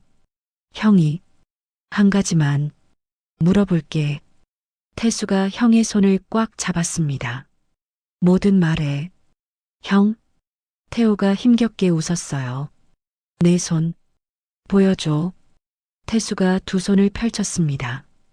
형 앞에 내밀었어요. 태호가 그 손을 바라봤습니다. 오래도록 바라봤어요. 곱다. 태호가 중얼거렸어요. 다행이다. 눈물이 흘렀습니다. 피 안 묻어서 다행이야. 태수의 눈에서 눈물이 쏟아졌어요. 형, 이 손으로 회사 세웠지. 태호가 웃었어요. 많은 사람 먹여 살렸지. 의사는 못 됐지만 숨이 거칠어졌어요. 훌륭하게 잘 살았어. 장하다. 내 동생. 태수가 형을 끌어안았습니다. 형, 죽지 마. 제발. 태호의 눈이 천천히 감겼어요. 형, 눈 떠. 태수가 소리쳤어요. 형, 형. 그때 사이렌 소리가 들렸습니다. 멀리서 점점 가까워지고 있었어요. 구급차 왔어요. 준혁이 외쳤어요. 이쪽이에요. 빨리요. 구급대원들이 달려왔습니다. 들것을 가지고 왔어요. 태호를 들것에 실었습니다. 태수가 손을 놓지 않으려 했어요. 같이 타세요. 구급대원이 말했어요. 빨리요. 태수가 구급차에 올랐습니다. 형의 손을 꽉 잡았어요. 형, 버텨. 알았지? 태수가 말했어요. 우리 병원으로 갈 거야. 최고 의료진 다 붙여줄 거야. 태호는 대답하지 않았습니다. 의식이 없었어요. 구급차가 출발했습니다. 사이렌이 울렸어요. 빗속을 달렸습니다. 도시의 불빛이 창문 너머로 스쳐 지나갔어요. 태수는 형의 손을 놓지 않았습니다. 차갑고 축축한 손이었어요. 형, 태수가 중얼거렸어요. 죽으면 안 돼. 나 아직 할 말 다 못했어. 눈물이 볼을 타고 흘렀습니다. 미안하다는 말. 목소리가 갈라졌어요. 사랑한다는 말. 아직 못했단 말이야. 구급차가 빗속을 달렸습니다. 사이렌 소리가 밤하늘에 울려 퍼졌어요. 태수는 형의 손을 잡은 채 기도했습니다. 살아만 달라고. 제발 살아만 달라고. 구급차가 한성병원 응급실 앞에 멈췄습니다. 문이 열리자 차가운 공기가 밀려왔어요. 의료진이 달려왔습니다. 들것이 내려졌어요. 환자 상태. 응급실 의사가 소리쳤습니다. 60대 남성, 의식 없음. 구급대원이 대답했어요. 객혈 있고 호흡 불안정합니다. 들것이 응급실 안으로 밀려 들어갔습니다. 태수가 뒤따라 뛰었어요. 회장님, 누군가 태수를 불렀습니다. 응급실 과장이었어요. 한성병원 소속 의사였습니다. 회장님, 이분이 누구십니까? 태수가 대답했어요. 목소리가 떨렸습니다. 내 형이야. 내 친형. 응급실 과장의 눈이 커졌어요. 회장님에게 형이 있었나? 하지만 질문할 때가 아니었습니다. 일단 상태 확인하겠습니다. 과장이 말했어요. 보호자분은 대기실에서 기다려 주십시오. 안 돼. 태수가 고개를 저었어요. 나도 들어갈 거야. 회장님, 규정상. 내 병원이야. 태수가 소리쳤어요. 내가 세운 병원이라고. 규정은 내가 만든다. 응급실 과장이 입을 다물었습니다. 고개를 끄덕였어요. 태수가 응급실 안으로 들어갔습니다. 형이 침대에 누워 있었어요. 얼굴이 창백했습니다. 입가에 마른 피가 묻어 있었어요. 의료진이 분주하게 움직였습니다. 주사를 놓고 산소 마스크를 씌웠어요. 모니터에 심장 박동이 나타났습니다. 삐삐삐. 느리고 약한 박동이었어요. 혈압 80에 50입니다. 간호사가 외쳤어요. 맥박 불규칙합니다. 의사가 청진기를 댔습니다. 고개를 저었어요. 폐에서 이상음이 들립니다. 의사가 말했어요. 영상 검사 필요합니다. 태수가 다가갔어요. 형의 손을 잡았습니다. 차갑고 거친 손이었어요. 굳은 살이 박여 있었습니다. 손가락 마디가 굵었어요. 평생 고생한 손이었습니다. 형, 태수가 중얼거렸어요. 버텨야 해.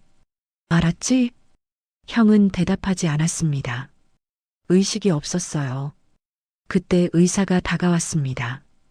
회장님, 말씀드릴 게 있습니다. 태수가 고개를 들었어요. 뭔데? 의사가 잠시 망설였습니다. 그리고 조심스럽게 말했어요. 환자분, 폐암 말기로 보입니다. 태수의 얼굴이 굳어졌어요. 뭐라고? 폐에 종양이 있습니다. 상당히 진행된 상태예요. 의사가 말했어요. 아마 오래전부터 아프셨던 것 같습니다. 태수의 손에서 힘이 빠졌어요. 폐암, 말기, 네. 그리고 영양실조도 심합니다. 의사가 계속 말했어요. 오랫동안 제대로 드시지 못한 것 같습니다. 태수는 아무 말도 할 수 없었습니다. 형을 바라봤어요. 앙상하게 마른 몸, 푹 꺼진 볼, 뼈만 남은 팔. 형은 아프면서도 병원에 가지 않았어요. 굶으면서도 밥을 먹지 않았습니다. 왜? 돈이 없어서? 아니, 동생에게 짐이 될까봐, 동생에게 알려질까봐. 태수의 눈에서 눈물이 흘렀어요. 형? 그때 간호사가 다가왔습니다. 손에 뭔가를 들고 있었어요. 회장님, 환자분 옷에서 나온 겁니다. 작은 비닐봉지였어요. 낡고 누런 비닐. 테이프로 여러 번 감싼 흔적이 있었습니다. 태수가 비닐봉지를 받았어요. 열어봤습니다. 안에 지폐 한 장이 있었어요. 낡은 1,000원짜리였습니다. 1994년 발행 국권. 가장자리가 너덜너덜했어요. 아까 장례식장에서 부조한 돈이 아니었습니다. 그건 부조함에 넣었으니까요. 이건 또 다른 1,000원이었어요. 태수의 손이 떨렸습니다. 지폐를 펼쳐봤어요. 뒷면에 뭔가 적혀 있었습니다. 연필로 쓴 글씨였어요. 희미했지만 읽을 수 있었습니다. 1994년 12월 24일. 태수에게. 형이 미안하다. 이 돈은 형 전 재산이야. 그때 형이 밥 한 끼 살게. 사랑한다, 동생아. 태수의 눈에서 눈물이 쏟아졌어요. 주체할 수 없었습니다. 이건 30년 전, 형이 끌려가기 전에 쓴 글이었어요. 형은 이 1,000원을 30년 동안 간직하고 있었습니다. 감옥에서도, 출소 후에도, 노숙을 하면서도, 굶으면서도 이 돈은 쓰지 않았어요. 동생에게 줄 돈이었으니까. 형? 태수가 흐느꼈어요. 이걸 왜 안 썼어? 배고팠을 텐데. 목소리가 갈라졌습니다. 이걸로 밥 사 먹지. 1,000원짜리를 가슴에 끌어안았어요. 눈물이 지폐 위로 떨어졌습니다. 30년이었습니다. 형은 30년 동안 이 1,000원을 품고 살았어요. 동생을 향한 사랑을 품고 언젠가 다시 만날 날을 기다리며. 그런데 나는 형을 미워하며 30년을 살았습니다. 내가 나쁜 놈이야. 태수가 울었어요. 형은 이렇게 나를 생각하는데 나는. 그때 모니터에서 경고음이 울렸습니다. 삐삐삐삐. 심장 박동 떨어집니다. 간호사가 소리쳤어요. 의사가 달려왔습니다. 제세동기 준비해. 태수가 형에게 달려갔어요. 형? 형? 형의 얼굴이 더 창백해졌습니다. 입술이 파랗게 질려 있었어요. 형? 눈 떠. 태수가 소리쳤어요. 죽으면 안 돼. 보호자분 비켜주세요. 의사가 외쳤어요. 간호사가 태수를 밀어냈습니다. 의료진이 형 주위로 모였어요. 충격 간다. 의사가 소리쳤어요. 툭. 형의 몸이 튀어 올랐습니다. 모니터를 봤어요. 일직선이었습니다. 다시. 툭. 일직선. 태수의 눈앞이 캄캄해졌어요. 형? 형? 또 한 번. 의사가 소리쳤어요. 툭. 삐삐삐. 심장 박동이 돌아왔습니다. 약하지만 뛰고 있었어요. 돌아왔습니다. 간호사가 외쳤어요. 태수가 주저앉았습니다. 다리에 힘이 풀렸어요. 형, 눈물이 멈추지 않았습니다. 제발, 살아줘. 그때 응급실 문이 열렸어요. 수빈과 준혁이 들어왔습니다. 아빠, 수빈이 달려왔어요. 큰아버지는요? 태수가 고개를 들었습니다. 눈이 벌겋게 충혈되어 있었어요. 수술해야 해. 떨리는 목소리로 말했어요. 폐암 말기래. 수술해야 살 수 있어. 폐암이요? 준혁의 얼굴이 굳어졌어요. 말기라고요? 그래. 태수가 일어섰습니다. 비틀거렸어요. 우리 병원 최고 의료진 다 불러. 태수가 말했어요. 흉부외과, 종양내과 다 불러. 지금 새벽인데요. 준혁이 말했어요. 상관없어. 태수가 소리쳤어요. 다 불러. 지금 당장. 준혁이 핸드폰을 꺼냈습니다. 전화를 걸기 시작했어요. 태수가 형에게 다가갔습니다. 손을 잡았어요. 형, 들려? 태수가 말했어요. 수술할 거야. 최고 의사들이 할 거야. 형이 30년 전에 지켜준 내 손. 목소리가 떨렸어요. 그 손으로 세운 병원이야. 이제 이 병원이 형을 살릴 거야. 태수가 형의 손을 꼭 잡았어요. 알았지? 버텨야 해. 형은 대답하지 않았습니다. 여전히 의식이 없었어요. 하지만 손가락이 아주 미세하게 움직였습니다. 동생의 손을 잡으려는 것 같았어요. 태수가 그 손을 더 꽉 잡았습니다. 형, 느껴지지? 내가 여기 있어. 눈물이 볼을 타고 흘렀어요. 이제 안 놓을 거야. 영원히. 새벽 3시 한성병원 응급실에 의료진이 모여들기 시작했습니다. 흉부외과 전문의, 종양내과 전문의, 마취과 전문의, 최고의 의료진이 한자리에 모였어요. 수술 준비합니다. 누군가 외쳤어요. 형이 수술실로 옮겨졌습니다. 태수가 끝까지 따라갔어요. 수술실 문 앞에서 멈춰야 했습니다. 여기까지만 오실 수 있습니다. 간호사가 말했어요. 태수가 형의 손을 놓았습니다. 손가락이 떨어지는 게 싫었어요. 형, 태수가 말했어요. 꼭 살아서 나와. 나 아직 할 말 많아. 목소리가 갈라졌어요. 형한테 밥도 사줘야 하고 30년치 밥값 갚아야 한다고. 눈물이 흘렀어요. 알았지? 수술실 문이 닫혔습니다. 형의 모습이 사라졌어요. 태수는 그 자리에 서 있었습니다. 움직일 수 없었어요. 손에는 여전히 1,000원짜리가 쥐어져 있었습니다. 30년 된 형의 사랑. 태수는 그 1,000원을 가슴에 꼭 안았어요. 그리고 기도했습니다. 형이 살아 돌아오기를, 다시 만날 수 있기를. 수술실 문이 닫혔습니다. 차가운 철문이었어요. 그 너머로 형이 사라졌습니다. 태수는 문 앞에 서 있었어요. 발이 떨어지지 않았습니다. 아빠, 수빈이 다가왔어요. 일단 앉으세요. 수술 오래 걸릴 거예요. 태수는 고개를 저었습니다. 못 앉아. 여기 서 있을 거야. 수빈이 아버지의 팔을 잡았어요. 아빠, 쓰러지시면 어떡해요? 괜찮아. 태수가 말했어요. 목소리가 갈라졌습니다. 형이 30년을 버텼는데 나는 이 정도 못 버티겠어? 수빈은 더 이상 말하지 않았습니다. 아버지 옆에 서서 함께 기다렸어요. 준혁이 커피를 들고 왔습니다. 아버지, 이거라도 드세요. 태수가 고개를 저었어요. 됐어.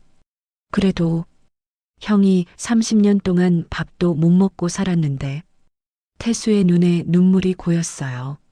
나는 커피 한 잔 안 마셔도 돼. 준혁도 입을 다물었습니다. 아버지 옆에 섰어요. 세 사람이 수술실 앞에 서 있었습니다. 아무도 말이 없었어요. 시간이 흘렀습니다. 1시간, 2시간, 새벽 5시가 넘었어요. 창밖이 희뿌옇게 밝아오고 있었습니다. 비가 그쳤습니다.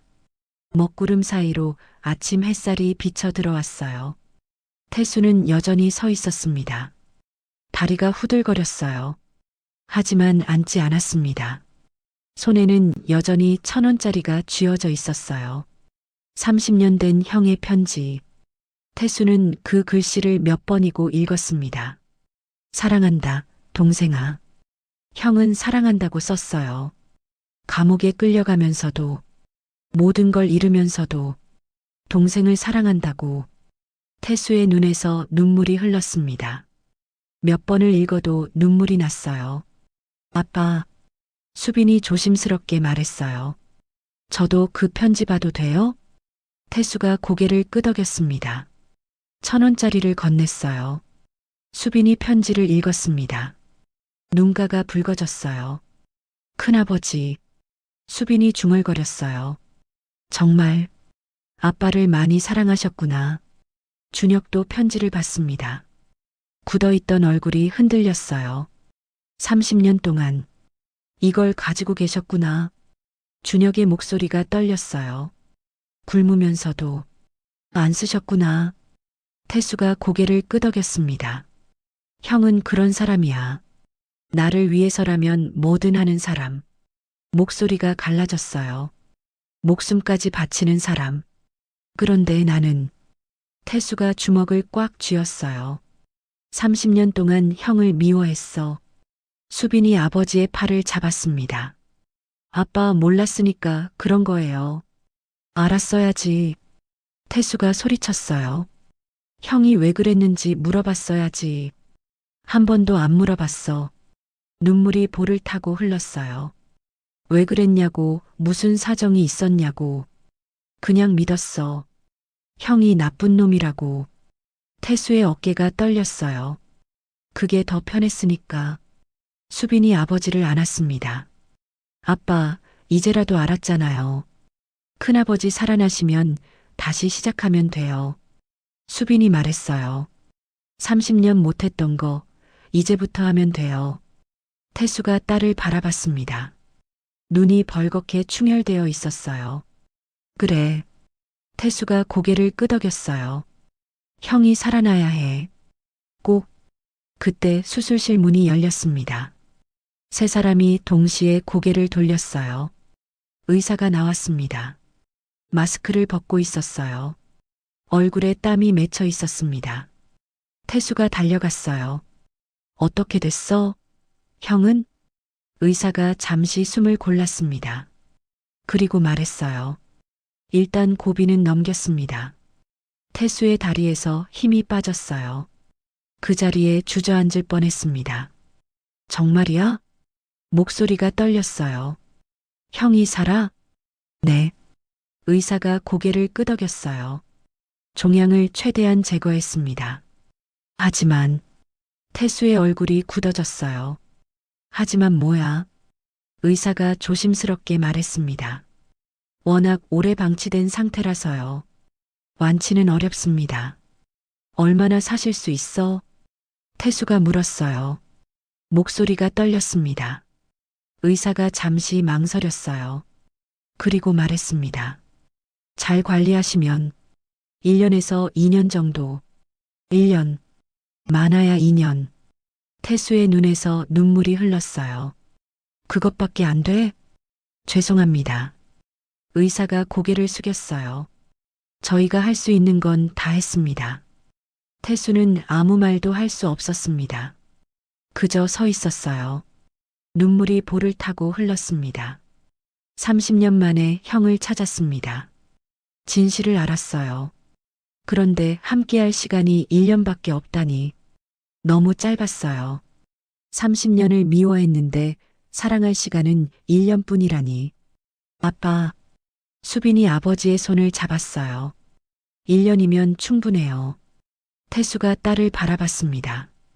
1년 동안 30년치 사랑을 드리면 돼요. 수빈이 말했어요. 눈물이 글썽거렸습니다. 매일매일 함께하면 돼요. 수빈이 아버지를 안았어요. 큰아버지가 못 드셨던 밥 매일 해드리면 돼요. 태수가 고개를 끄덕였습니다. 그래. 그래야지. 형한테 밥 해줘야지. 목소리가 갈라졌어요. 30년 동안 굶은 거 다 채워줘야지. 그때 의사가 말했어요. 면회 가능합니다. 회복실로 옮겼어요. 태수가 벌떡 일어섰습니다. 어디야? 어디로 가면 돼? 의사가 앞장섰어요. 복도를 걸어갔습니다. 태수가 빠른 걸음으로 따라갔어요. 수빈과 준혁도 뒤따랐습니다. 회복실 문이 열렸어요. 형이 누워 있었습니다. 침대에 가만히 누워 있었어요. 얼굴에 산소 마스크가 씌워져 있었습니다. 팔에 주사줄이 꽂혀 있었어요. 모니터에 심장 박동이 나타났습니다. 삐삐삐. 규칙적인 소리였어요. 태수가 침대 옆으로 다가갔습니다. 형의 얼굴을 바라봤어요. 창백했지만 숨을 쉬고 있었습니다. 살아 있었어요. 태수가 형의 손을 잡았습니다. 여전히 차갑고 거친 손이었어요. 하지만 따뜻한 온기가 느껴졌습니다. 형? 태수가 중얼거렸어요. 살았구나. 살아있구나. 눈물이 주르륵 흘렀습니다. 고마워, 형. 태수가 말했어요. 살아줘서 고마워. 형의 눈꺼풀이 미세하게 떨렸습니다. 천천히 눈이 떠졌어요. 흐릿한 눈동자가 천장을 바라봤습니다. 그리고 옆으로 고개를 돌렸어요. 태수를 봤습니다. 수? 산소 마스크 너머로 희미한 목소리가 들렸어요. 형? 정신 들어? 태수가 형의 손을 꼭 잡았어요. 나야, 태수야. 태호가 힘겹게 웃었습니다. 여기가 어디야? 병원이야. 내 병원. 태수가 말했어요. 형 살리려고 밤새 수술했어. 태호가 고개를 돌려 주위를 둘러봤어요. 깨끗한 병실, 하얀 이불, 반짝이는 의료기기. 좋은 데네. 태호가 중얼거렸어요. 많이. 비싸겠다. 태수가 웃었어요. 눈물이 섞인 웃음이었습니다. 비싸긴 뭐가 비싸. 내 병원인데. 태수가 말했어요. 형 치료비는 평생 공짜야. 태호의 눈에 눈물이 고였습니다. 태수야. 형, 이제 다 알아. 태수가 말했어요. 목소리가 떨렸습니다. 30년 전에 왜 그랬는지. 태수가 형의 손을 꼭 잡았어요. 형이 왜 거짓말을 했는지. 다 알아. 눈물이 볼을 타고 흘렀어요. 아버지 일기장에 다 써 있었어. 태호의 얼굴이 굳어졌어요. 아버지가 쓰셨구나. 응. 태수가 고개를 끄덕였어요. 다 알아. 이제 형이 나를 지키려다 그런 거. 목소리가 갈라졌어요. 내 손을 지키려다 그런 거. 형이 나한테 죄책감 안 주려고 거짓말한 거. 태수가 울었어요. 다 알아, 형. 태호의 눈에서 눈물이 흘렀습니다. 볼을 타고 베개로 스며들었어요. 미안해, 형. 태수가 고개를 숙였어요. 30년 동안 몰라서 미안해. 형을 미워해서 미안해. 흐느끼는 소리가 새어나왔어요. 다 미안해, 형. 태호가 힘겹게 손을 들었습니다. 동생의 볼을 쓰다듬었어요. 바보. 태호가 웃었어요. 눈물이 섞인 웃음이었습니다. 형이 미안하다고 해야지. 태호가 말했어요. 30년 동안 연락 못해서. 아니야. 태수가 소리쳤어요. 형은 잘못한 거 없어. 형은 나를 지켜준 거야. 태수가 형의 손을 꼭 잡았어요. 평생 고마워해도 모자라. 태호가 미소 지었습니다. 약하지만 따뜻한 미소였어요. 그것만 들으면 됐어. 태호가 말했어요. 이제 여한이 없어. 무슨 소리야? 태수가 소리쳤어요. 형, 이제 시작이야. 우리 30년 못한 거 다 해야 해. 태수가 말했어요. 밥도 같이 먹고 여행도 가고. 형이 좋아하던 설렁탕 기억나? 태수가 웃었어요. 눈물이 섞인 웃음이었습니다. 퇴원하면 설렁탕 먹으러 가자. 태수가 말했어요. 30년 전에 가던 그 가게 아직 있어. 태호의 눈에서 또 눈물이 흘렀습니다. 설렁탕? 그래. 맛있는 설렁탕. 태수가 고개를 끄덕였어요. 형이 좋아하던 거 먹을 수 있겠어? 태호가 물었어요. 목소리가 떨렸습니다. 당연하지. 태수가 말했어요. 형, 이제 뭐든 먹을 수 있어. 내가 다 사줄 거야. 태수가 형의 손을 꼭 잡았어요. 30년치 밥값 다 갚을 거야. 태호가 미소 지었습니다. 눈물이 볼을 타고 흘렀어요. 그래. 태호가 말했어요. 설렁탕 먹고 싶다. 창밖으로 아침 햇살이 들어왔습니다. 밤새 내리던 비가 그치고 맑은 하늘이 펼쳐져 있었어요. 형제는 손을 잡은 채 웃었습니다. 눈물과 웃음이 뒤섞인 얼굴이었어요. 30년 만이었습니다. 1년이 흘렀습니다. 2025년 12월 24일 성탄절 전날이었어요. 작년 이맘때 아버지 장례식이 있었습니다. 그리고 형이 돌아왔죠. 1,000원을 부조하고 밥 한 끼를 달라던 형. 그날 이후로 모든 것이 달라졌습니다. 태수는 창밖을 바라봤어요. 하얀 눈이 내리고 있었습니다. 작년에는 비가 왔는데 올해는 눈이 오네요. 태수가 미소 지었습니다. 따뜻한 미소였어요. 아빠, 수빈이 불렀어요. 큰아버지 모시고 와요. 밥 다 됐어요. 태수가 대답했습니다. 알았어. 금방 갈게. 태수가 방문을 열었어요. 큰 방이었습니다. 햇살이 가득 들어오는 방. 따뜻한 온돌이 깔린 방. 형이 살고 있는 방이었어요. 수술 후 태수는 형을 자기 집으로 모셨습니다. 가장 크고 따뜻한 방을 들였어요. 처음에 형은 거절했습니다. 안 돼. 폐가 될 거야. 하지만 태수는 막무가내였어요. 폐가 되긴 뭐가 폐가 돼. 형은 이제 내 집에서 살아. 결국 형은 동생의 집에서 살게 됐습니다. 1년째 태수가 방 안으로 들어갔어요. 형이 창가에 앉아 있었습니다. 1년 전과 많이 달라졌어요. 머리카락이 깔끔하게 정돈되어 있었습니다. 수염도 깎았어요. 얼굴에 살이 올랐습니다. 깨끗한 한복을 입고 있었어요. 태수가 사준 비싼 한복이었습니다. 형? 태수가 불렀어요. 밥 먹으러 가자. 태호가 고개를 돌렸습니다. 동생을 바라봤어요. 미소를 지었습니다. 따뜻한 미소였어요. 벌써 됐어? 태호가 물었어요. 내가 도와준다고 했는데. 형은 쉬어야지. 태수가 말했어요. 수빈이가 다 했어. 태수가 형에게 손을 내밀었습니다. 일어나. 다들 기다려. 태호가 동생의 손을 잡았어요. 천천히 일어섰습니다. 1년 전보다 훨씬 건강해 보였어요. 하지만 여전히 걸음이 느렸습니다. 태수가 형의 팔을 잡았어요. 부축하며 걸었습니다. 형, 오늘 뭐 먹고 싶어? 태수가 물었어요.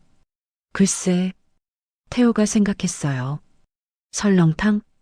태수가 웃었습니다. 형은 맨날 설렁탕이야. 맛있잖아. 태호도 웃었어요.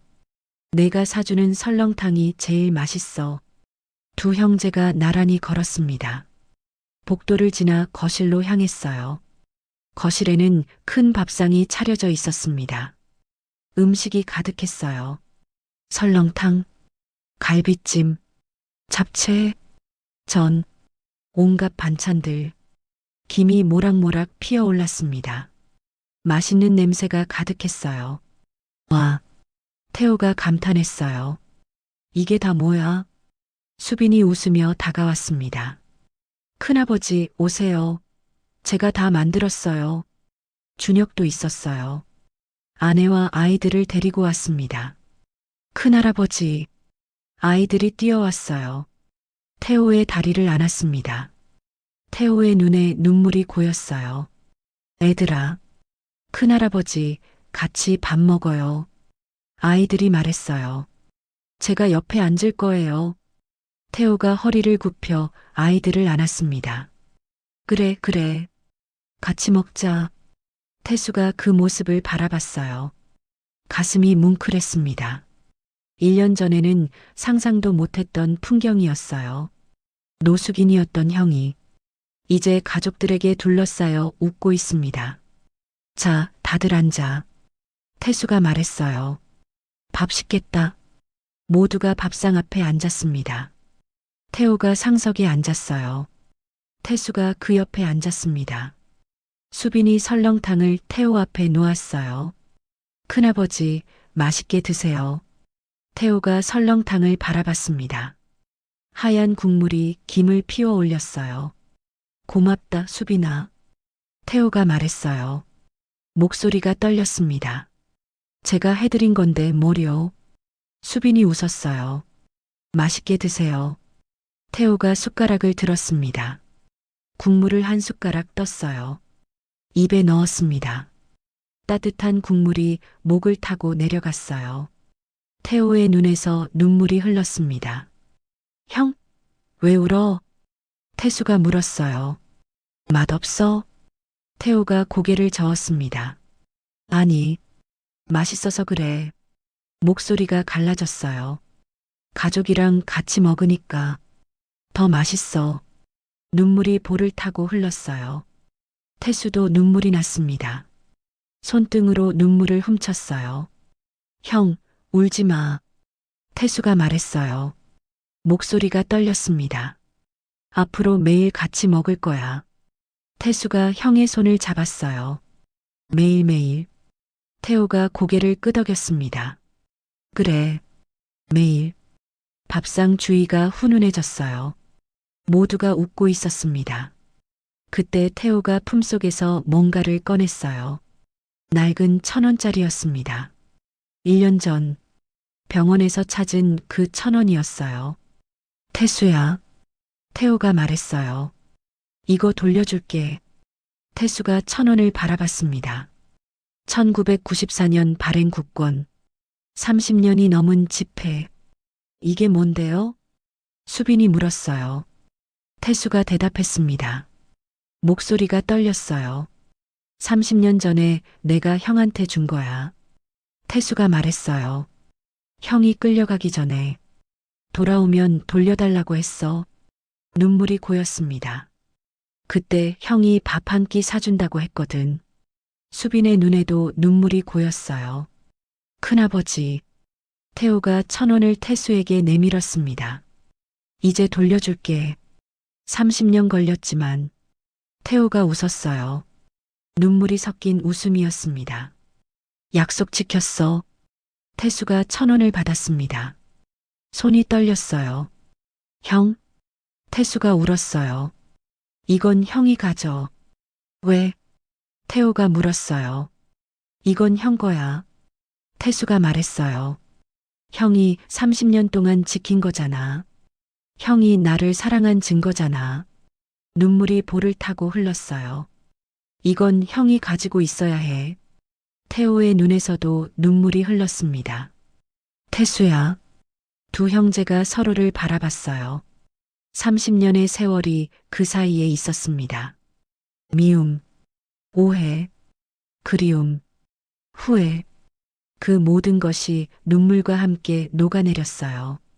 태수가 1,000원을 형의 손에 다시 쥐어줬습니다. 그리고 형의 손을 꼭 잡았어요. 형, 이제 밥값은 내가 낼게. 태수가 웃었어요. 눈물이 섞인 웃음이었습니다. 30년치 이자까지 붙여서 태수가 말했어요. 평생 내가 낼 거야. 태호가 웃었습니다. 따뜻한 웃음이었어요.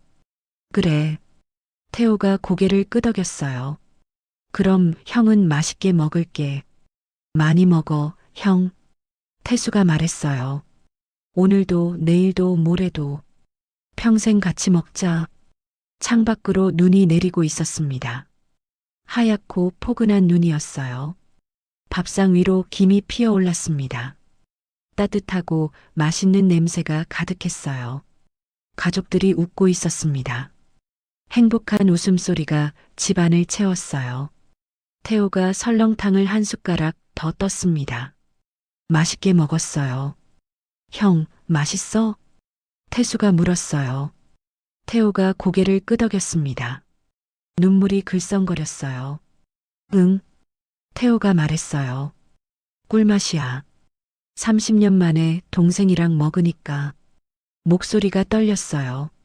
세상에서 제일 맛있어. 태수도 눈물을 훔쳤어요. 그리고 밥을 한 숟가락 떴습니다. 나도 먹자. 태수가 말했어요. 형이랑 같이. 두 형제가 나란히 밥을 먹었습니다. 같은 밥상에서 같은 음식을 30년 만이었어요. 밥상 위로 따뜻한 김이 피어올랐습니다. 창밖으로 눈이 소복이 쌓였어요. 세상이 하얗게 변해갔습니다. 깨끗하고 새하얀 세상. 마치 30년의 미움과 오해가 눈처럼 녹아내리는 것 같았어요. 태수가 형을 바라봤습니다. 형이 밥을 먹고 있었어요. 맛있게, 행복하게. 태수의 가슴이 따뜻해졌습니다. 이게 행복이구나. 가족이 함께하는 게 행복이구나. 30년 동안 몰랐어요. 형을 미워하느라, 돈을 버느라, 정작 중요한 걸 놓치고 살았습니다. 하지만 이제 알았어요. 늦었지만 알았습니다. 가족이 최고라는 것, 사랑이 최고라는 것. 태수가 형의 손을 잡았습니다. 꼭 잡았어요. 형? 태수가 말했어요. 응? 태호가 고개를 돌렸어요. 사랑해. 태수가 말했습니다. 목소리가 떨렸어요. 30년 동안 못한 말이야. 눈물이 흘렀습니다. 형, 사랑해. 태호의 눈에서도 눈물이 흘렀어요. 볼을 타고 턱 끝으로 떨어졌습니다. 나도. 태호가 말했어요. 목소리가 갈라졌습니다. 나도 사랑해, 태수야. 30년 동안. 태호가 울었어요. 매일 사랑했어. 두 형제가 서로를 끌어안았습니다. 밥상 앞에서, 가족들이 보는 앞에서 울면서 웃었어요. 웃으면서 울었습니다. 30년의 세월이 한순간에 녹아내렸습니다. 수빈이 눈물을 훔쳤어요. 준혁도 눈시울이 붉어졌습니다. 아이들은 영문도 모르고 두 할아버지를 바라봤어요. 창밖으로 눈이 계속 내렸습니다. 하얗고 포근한 눈. 세상이 깨끗해지고 있었어요. 1,000원. 30년 전에 1,000원. 그건 돈이 아니었습니다. 형이 동생에게 준 사랑이었어요. 30년 동안 품고 다닌 마음이었습니다. 굶으면서도 쓰지 않은 돈. 동생 생각하며 간직한 돈. 그 1,000원이 두 형제를 다시 이어줬습니다. 태수가 형을 바라봤어요. 미소 지었습니다. 형, 내년에도 같이 먹자. 태수가 말했어요. 그래. 태호가 고개를 끄덕였어요. 내년에도, 그 다음 해에도, 평생. 두 형제가 다시 밥을 먹기 시작했습니다. 따뜻한 밥, 맛있는 반찬, 사랑하는 가족. 이보다 더 행복할 수 없었어요. 밥상 위로 김이 피어올랐습니다. 창밖으로 눈이 소복이 내렸어요. 따뜻한 성탄절 전날이었습니다. 30년 만에 찾은 형. 30년 만에 알게 된 사랑. 1,000원은 형이 내게 준 사랑이었습니다. 그리고 그 사랑은 이제 영원히 계속될 거예요. 오늘의 이야기가 마음 한구석에 작은 숨결처럼 스며들었다면 앞으로도 당신의 하루에 조용한 위로가 되어드릴 이야기로 찾아오겠습니다. 구독과 좋아요는 큰 힘이 됩니다. 그리고 사연의 주인공을 위한 따뜻한 응원 한 줄 댓글에 남겨주세요. 당신의 오늘이 조금 더 행복하길 기원합니다. 인생울이었습니다.